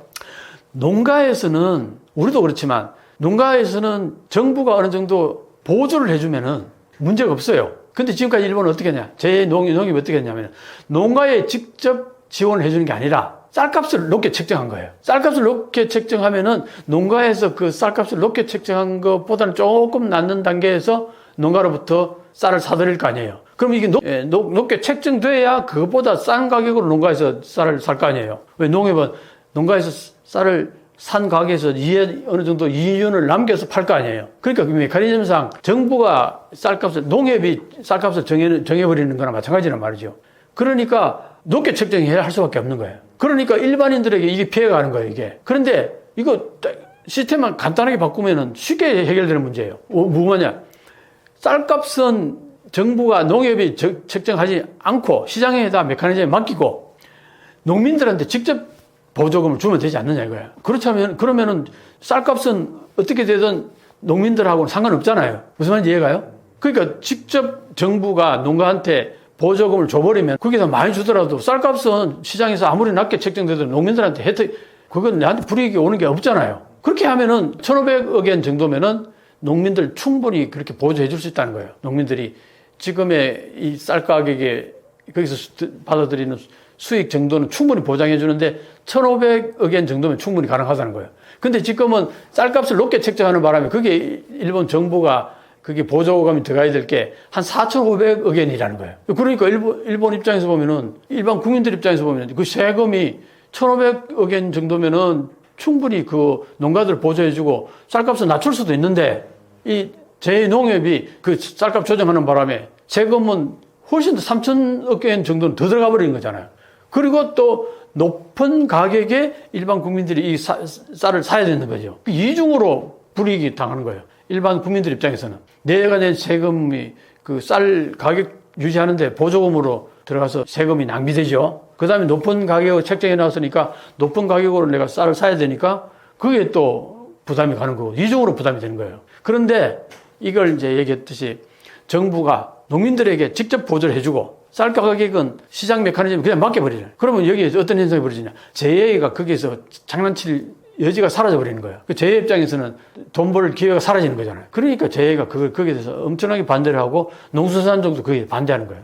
그 재해 농협이 사실 이런 과정을 통해 가지고 돈을 얼마나 벌었느냐 하면은 농협에서 은행을 이제 운영을 하는데 이 은행에서 돈이요 이렇게 올라갑니다. 수익이. 그래가지고 지금 어느 정도까지 하냐니까 일본에서 거의 메가뱅크로 발전했어요. 세계 은행이 있는데 그 세계 빅 은행 있잖아요. 거의 그 수준으로 간 거예요. 그러니까 지금까지 돈을 누가 다 벌었냐? 제 농협에서 다 돈을 다 벌었다는 거예요. 이 세금이 여기서 투자되는 거 하고 이런 것들 거기에서 나오는 뭐 이익 같은 거 이런 것들 농협이 거의 중간에서 마진 다 먹어버린 거나 마찬가지인 거예요. 그 이런 시스템이 이제 이번에 고이즈미가 장관이 되면서 이걸 박살내겠다 하고 들어온 거예요. 그런데 참 놀랍잖아요. 한국 같으면은 대통령이 이 가격을 낮추겠다 생각하면은 그 농수산족이라든가 뭐 농협이라든가 이런 것들은 어느 정도 통제가 가능할 거 아니에요. 근데 그게 안 되는 거예요. 의원 내각제다 보니까 총리에게 힘이 그렇게 없어요. 그러니까 이게 농수산족이나 무슨 도로족이라든가 무슨 뭐 건설족이라든가 이게 거기 각각의 카르텔들이 힘이 굉장히 세요. 그래서 그게 총리도 함부로 거기 손을 못 대요. 그런데 이번에는 이 쌀값이 너무나 여론이 악화가 되니까 이대로 갔다가는 공멸하겠다는 생각이 자민당 내에 다 이제 형성이 되는 거잖아요. 그러다 보니까 지금 사실은 자민당 내 간사장 있죠. 간사장은 되게 힘이 파워 세요. 그 간사장도 농수산 쪽에 아주 그 중요 인물인 거예요. 그러니까 여기 고이즈미가 가격을 낮추려고 해도 간사장까지 반대를 하면은 힘들 거다. 그렇게 생각했는데 간사장도 지금 어쨌든 이시바 시게루 이 정권에서 임명해 준 사람이니까 이 이시바 시게루 이 정권이 유지가 돼야 될 거 아니에요. 그래 자기도 간사장 계속 할 거 아니에요. 그러니까 농수산족이긴 하지만 쌀값이 떨어지는 것에 대해서 고이즈미가 하는 행동에 대해서 지지를 해준 거예요. 그랬는데 거기까지는 지지를 해줬는데 이게 이제 보세요. 지금 비축미 20만 톤을 풀었는데도 비축미 요 가격은 2,000엔으로 잡을 수 있는데 비축미 아닌 다른 쌀 가격은 떨어지지 않은 거야. 그대로 있는 거예요.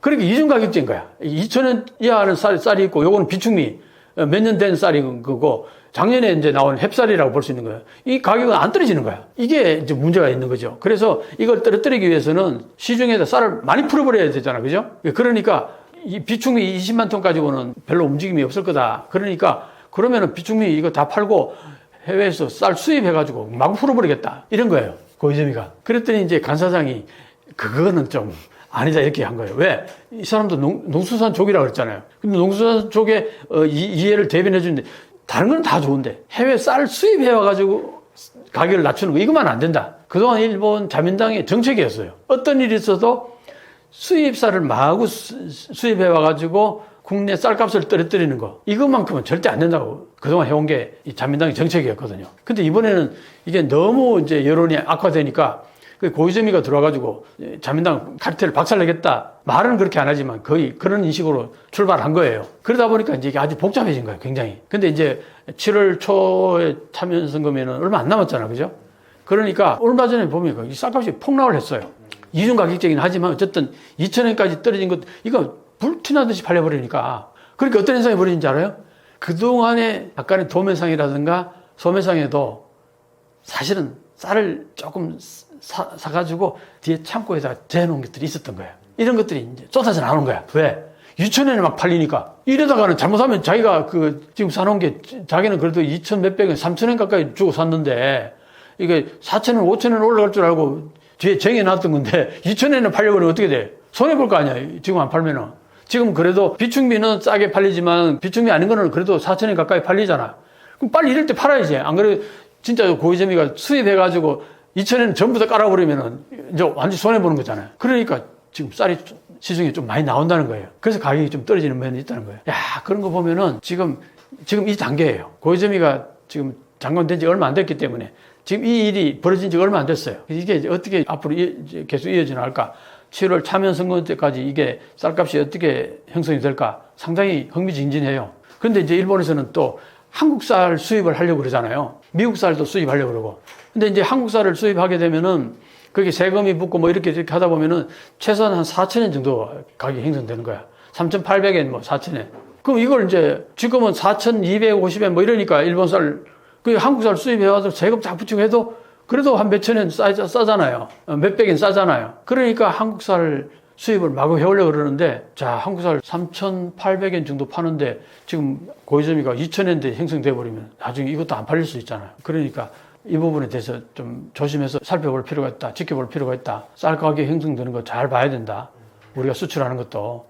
그런 얘기가 이제 충분히 될 수 있는 거죠. 사실 한국쌀 일본에 수출하는 게 30몇 년 만이라 그러고, 그 일본에서 한국쌀을 수입해 간다는 게 있을 수 없는 얘기였거든요. 근데 지금 워낙 이게 지금 쌀값이 이렇게 두 배로 뛰어버리고 지금 현재 이런 문제가 복잡해지니까 한국쌀을 뭐 여행 갔다가 10kg 사가면은 뭐 엄청 좋다 그러기도 하고, 또 몇만 톤 정도 수출했는데 순식간에 다 팔리고 막 그러니까 한국의 수출을 좀 더 양을 늘리자 이런 얘기들 막 나오고 그러는데, 근데 지금 이런 일이 벌어지고 있는 거예요. 지금 일본 국내에서. 그러니까 고이즈미가 농수산성 장관으로서 이 부분은 반드시 자기가 이 부분을 해결하잖아요. 그래서 2,000엔대로 완전히 팍 낮춰가지고 쌀값이 그렇게 형성된다.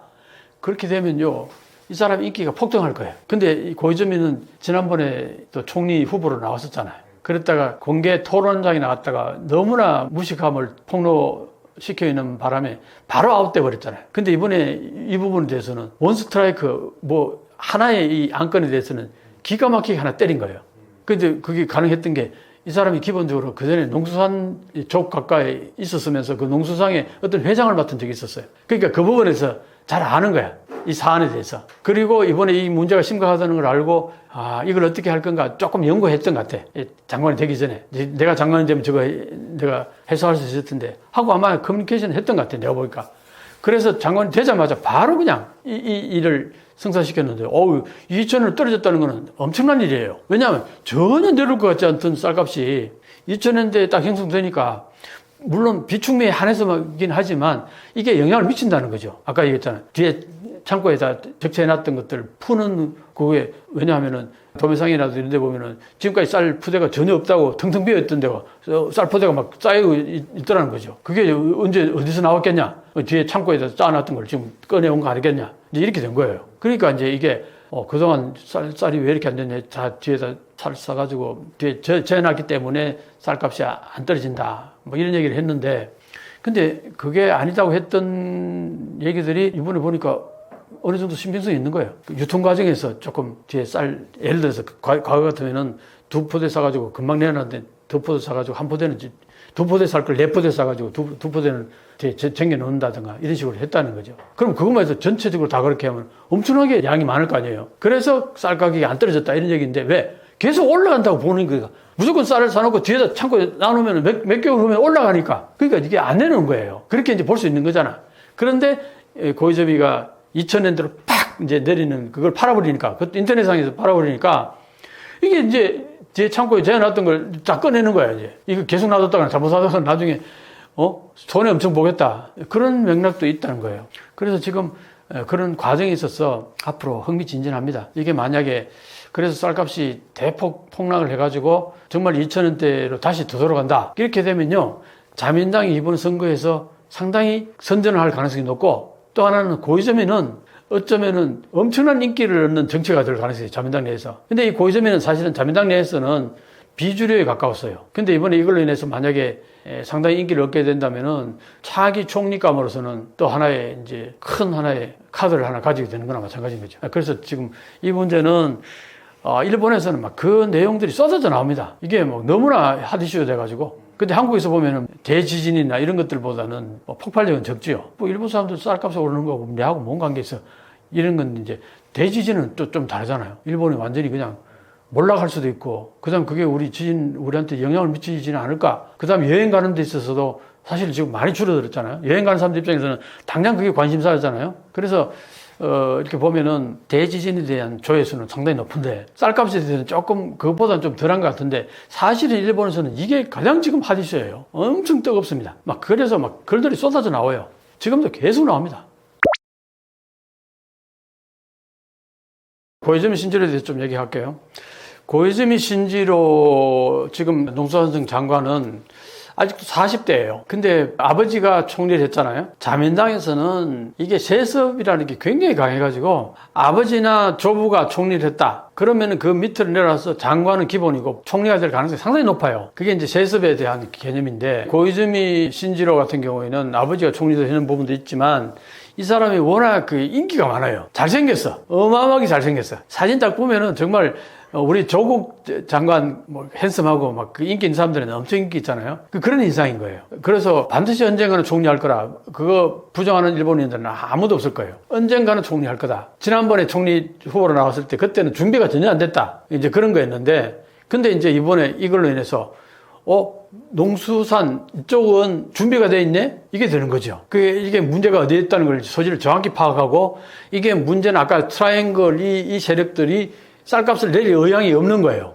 근데 여기서 쌀값을 다 정해버리니까 일반 국민들 입장에서는 한마디로 우라통이 터지는데 이게 이제 제 농협은 떼돈을 벌고 그 다음에 중간에 쌀 가게 이런 데서도 돈을 많이 벌 가능성이 있어요. 쌓아놓고 처음에 쌓는 가격보다 더 많이 올라가면은 그거 다 남는 거잖아. 근데 그게 전부 일반 국민들한테는 엄청나게 부담을 들어가잖아요. 그러니까 이게 이제 여론이 아주 악화되니까 이제 총리 입장에서는 그게 아니다 해서 이제 고이즈미 신지로를 농수산성 장관에 앉혔는데 고이즈미 신지로는 이 사람이 총리에 대한 야망이 있는 사람이잖아요. 그래서 지난번에 총리 후보로 나왔다가 완전히 불명예 그냥 아웃돼 버린 거랑 마찬가지예요. 토론에서 완전히 한마디로 정말 머릿속이 텅텅 비었는 정치가다. 저렇게 무식할 수가 있냐 이렇게 인식이 돼버린 거죠.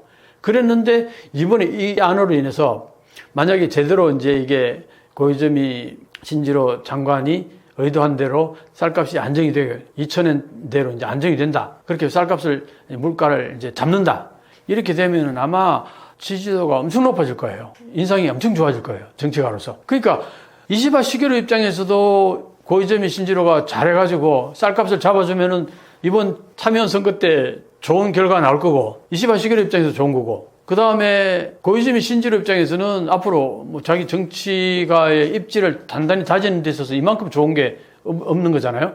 근데 다만 이제 이렇게 하려면은 소위 말해서 아까 트라이앵글 카르텔 세력과 전면 전쟁인 거예요. 여기서 과연 성전할 수 있을까? 대부분의 학자들이나 잘 아는 사람들은 고이즈미 신지로 이번에도 패전할 거라고 생각했었어요. 근데 의외로 하네? 의외로 잘하네? 이런 분위기가 지금 있어요.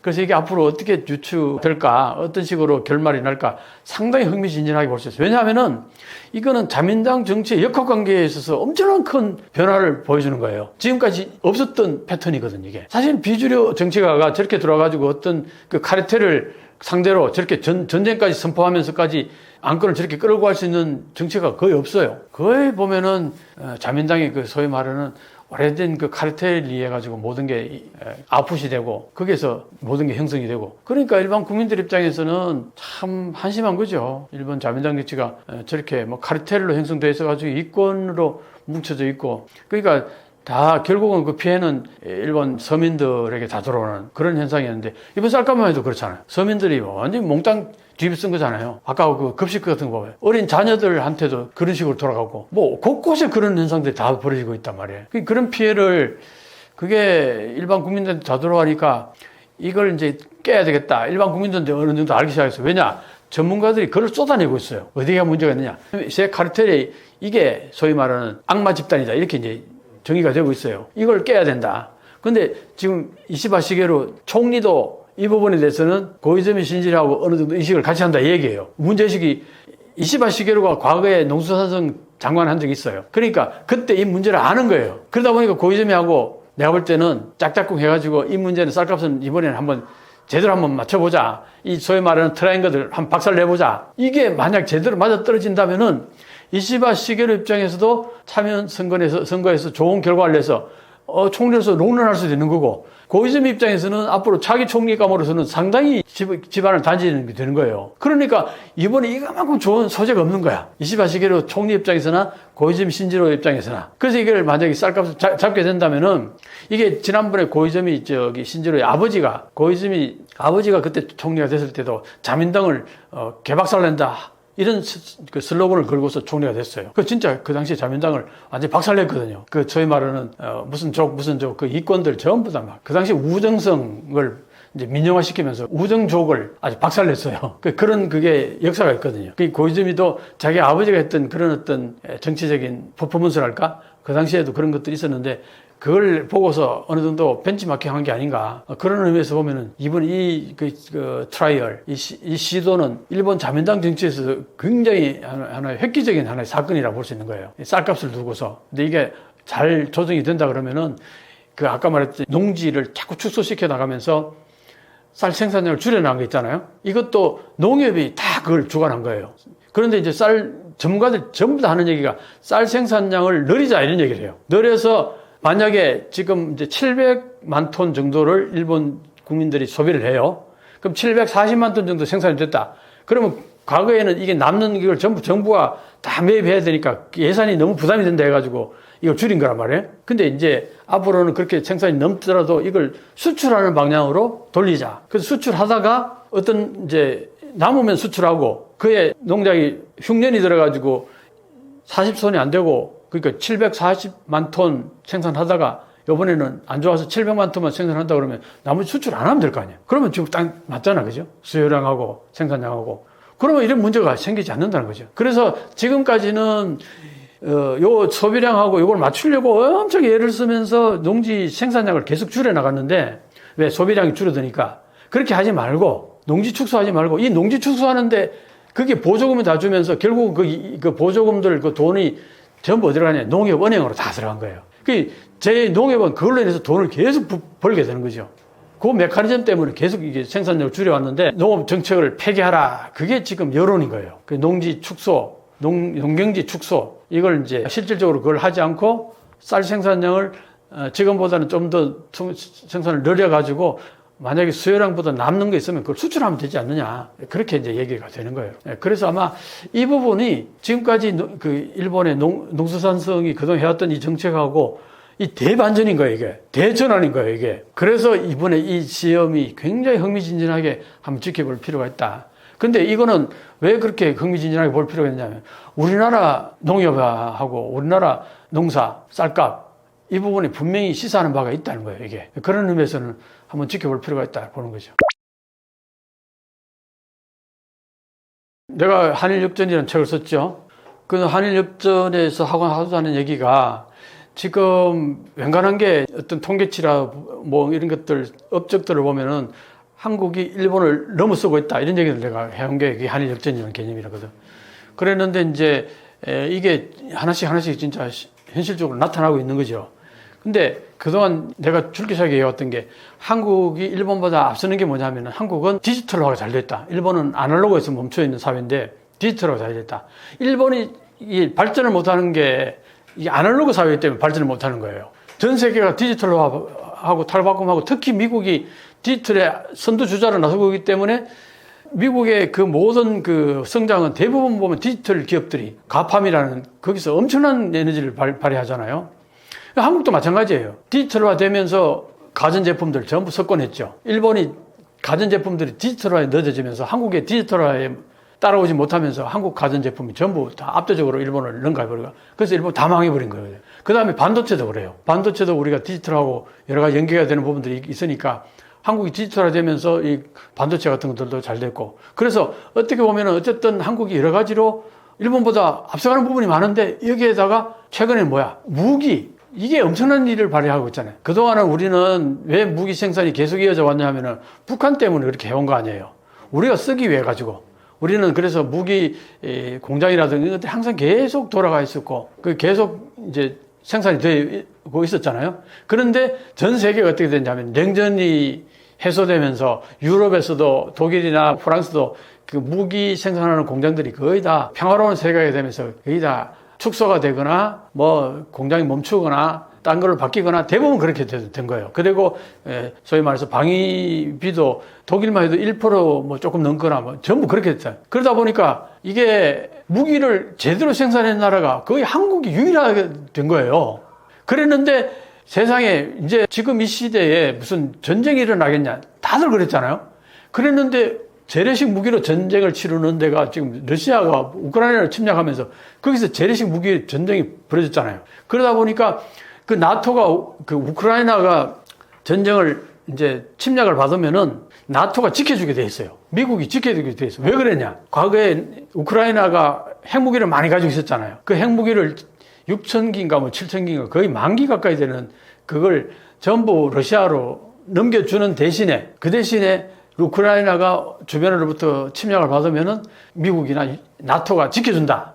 이게 되었던 거예요. 그랬는데 지금 침략을 받아버린 거예요. 러시아로부터. 그러니까 미국이 지켜줘야 되고 유럽이 지켜줘야 되잖아요. 나토가.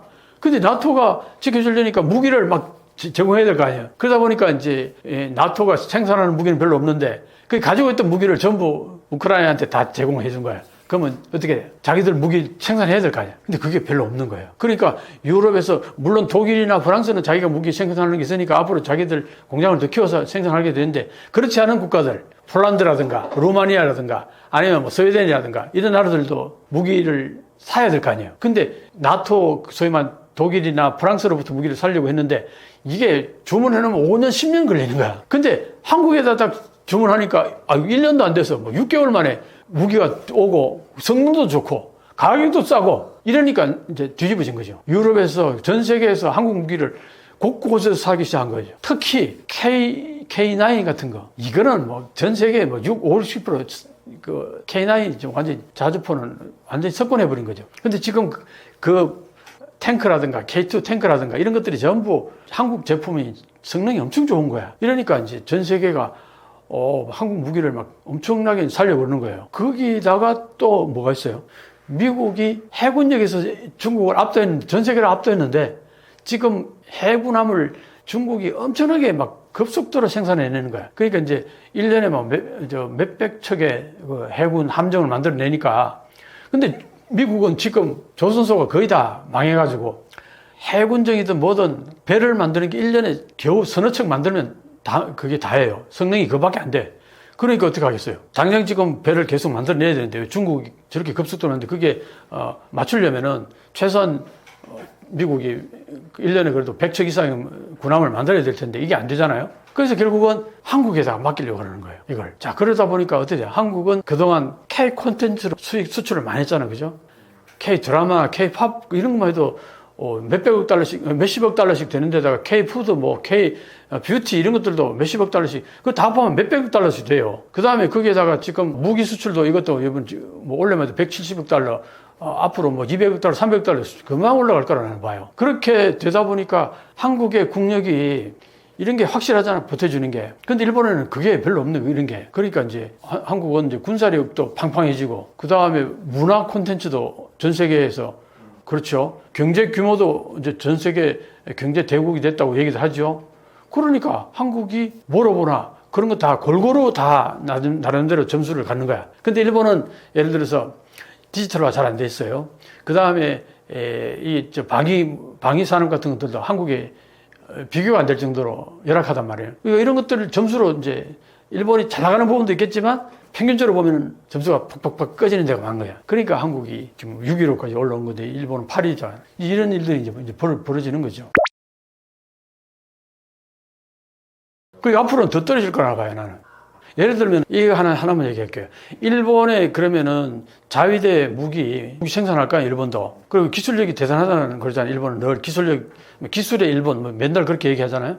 근데 왜 일본 자위대 무기가 수출이 안 될까? 그동안은 물론 이제 헌법 구조라는 제약 요인이 있었어요.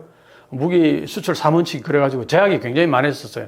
그래서 그것 때문에 수출이 잘 안 됐다고 이제 이렇게 얘기할 수 있는데 사실은 아베 총리가 그걸 다 풀었어요. 지금은 수출하는데 크게 법률적인, 헌법적인 제약 거의 없다고 보면 돼요. 그런데도 왜 수출이 안 되느냐? 자, 이런 거예요.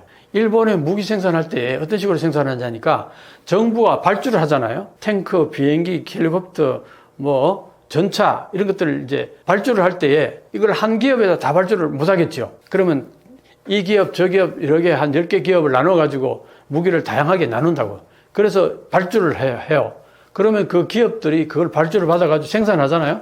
생산해 가지고 정부에게 넘겨줄 때, 자기들을 넘겨줄 때에 자기들이 생산 단가에 계산을 쫙 해 가지고 거기에 뭐 이익을 한 10% 정도 남겨서 넘겨준다고 했죠, 정부에다가. 그러면 일본 정부가 그 돈을 지불해요, 세금으로. 자, 그러면 어떤 현상이 벌어지냐니까, 이걸 스피디하게 만드는 것도 아니고 세워라 내워라 만들어서 어쨌든 넘기면 주면 되잖아.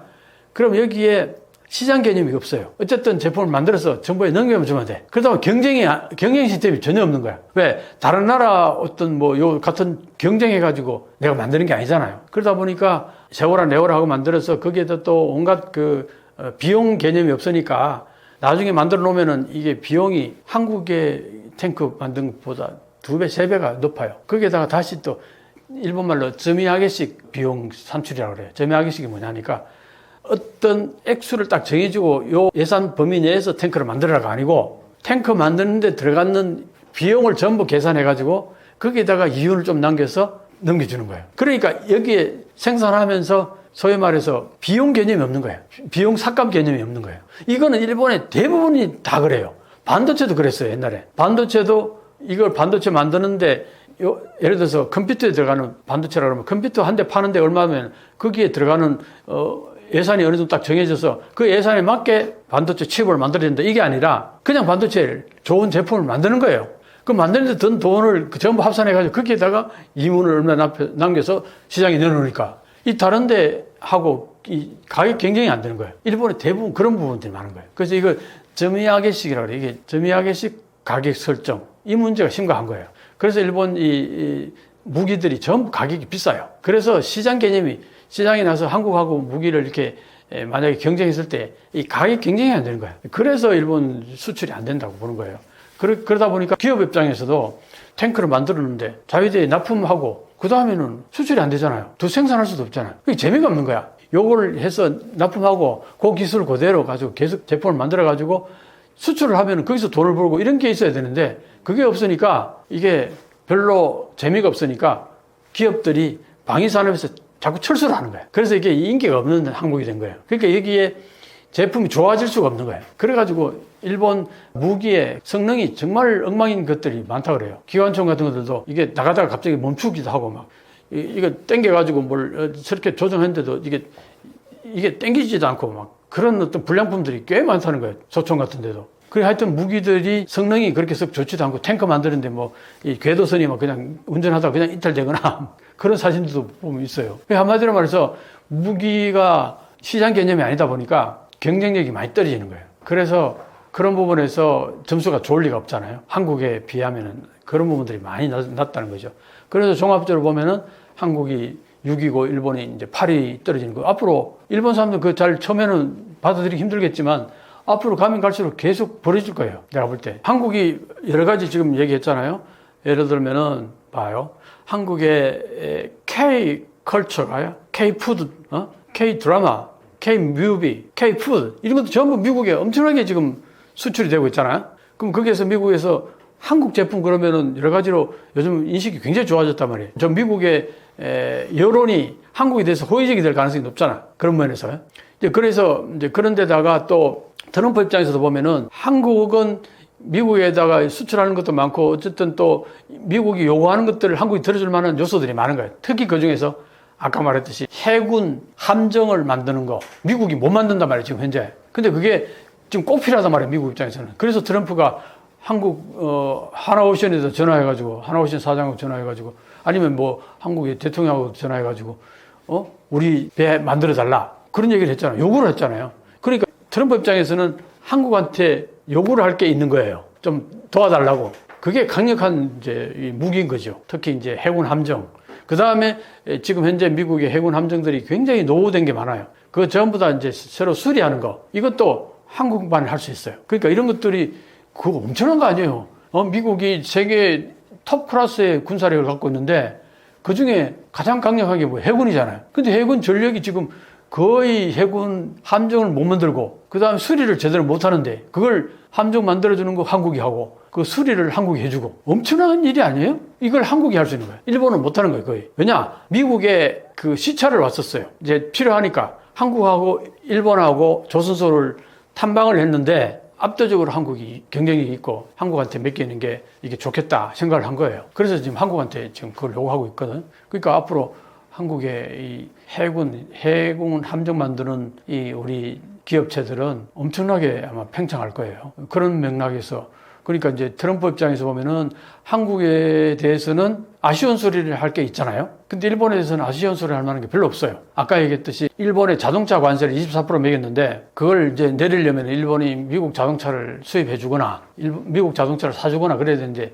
미국 자동차는 일본에서 팔리질 않아요. 그러니까 트럼프도 그거 알아요. 그러니까 우리 차 사주는 대신에 그렇게 해서 수입 적자를 줄여주면은 세금 낮춰주겠다. 뭐 이게 딜이 돼야 되는데 그게 딜이 안 되는 거예요. 그럼 어떻게 돼? 자동차세는 낮추려면 다른 어떤 영역에서 미국에서 수입을 많이 해가지고 미국이 수입 적자를 어느 정도 이렇게 뭔가 상쇄시켜주는 뭔가 있어야 될 거 아니에요. 그게 농수산물이 좀 있는 거야. 일본이 미국으로부터 농수산물을 수입해오면 그중에 쌀이 이제 얘기가 된 거예요. 그래서 쌀이 아까 고이즈미 농수산 장관이 수입을 하게 되면 미국 쌀을 많이 수입할 거예요. 그게 이제 어떤 면에서는 자동차세 좀 낮추는 카드로서 활용도 하면서 국내 쌀 가격을 낮추는 이중 카드로서 활용이 가능하니까 이제 그런 부분이 있긴 있는데 그게 사실은 뭐 그렇게 큰 금액이 될 수는 없어요. 엄청난 금액이 될 수는 없거든요. 그러니까 이제 한계가 있는 거죠. 그래서 이제 일본 입장에서는 자동차 관세를 낮추는 데 있어서 그렇게 큰 강력한 카드는 될 수 없다는 거죠. 근데 한국은 어때요? 한국은 미국 군함을 만들어주고 군함을 전체 수리해주고 이건 엄청난 그 큰 카드거든요. 그러니까 그런 것들을 가지고서 우리는 협상에 어느 정도 유리하게 카드로서 활용할 수 있지 않을까. 그런 의미에서는 지금 관세 정책에 있어서 한국이 일본보다는 여러 가지 유리한 면이 있다. 그만큼 한국은 미국으로 여러 가지 수출해주는 그런 것들 카드로 활용할 만한 것들이 좀 있다. 그렇게 이제 얘기를 하는 거죠. 시청자 여러분, 사실 제가 그동안 여러 영상에서 한일 역전이라는 이제 큰 타이틀을 가지고 제가 계속 얘기를 했고, 일본의 여러 가지 이런 옛날에 일본이 아니다. 그리고 옛날에 한국이 아니다.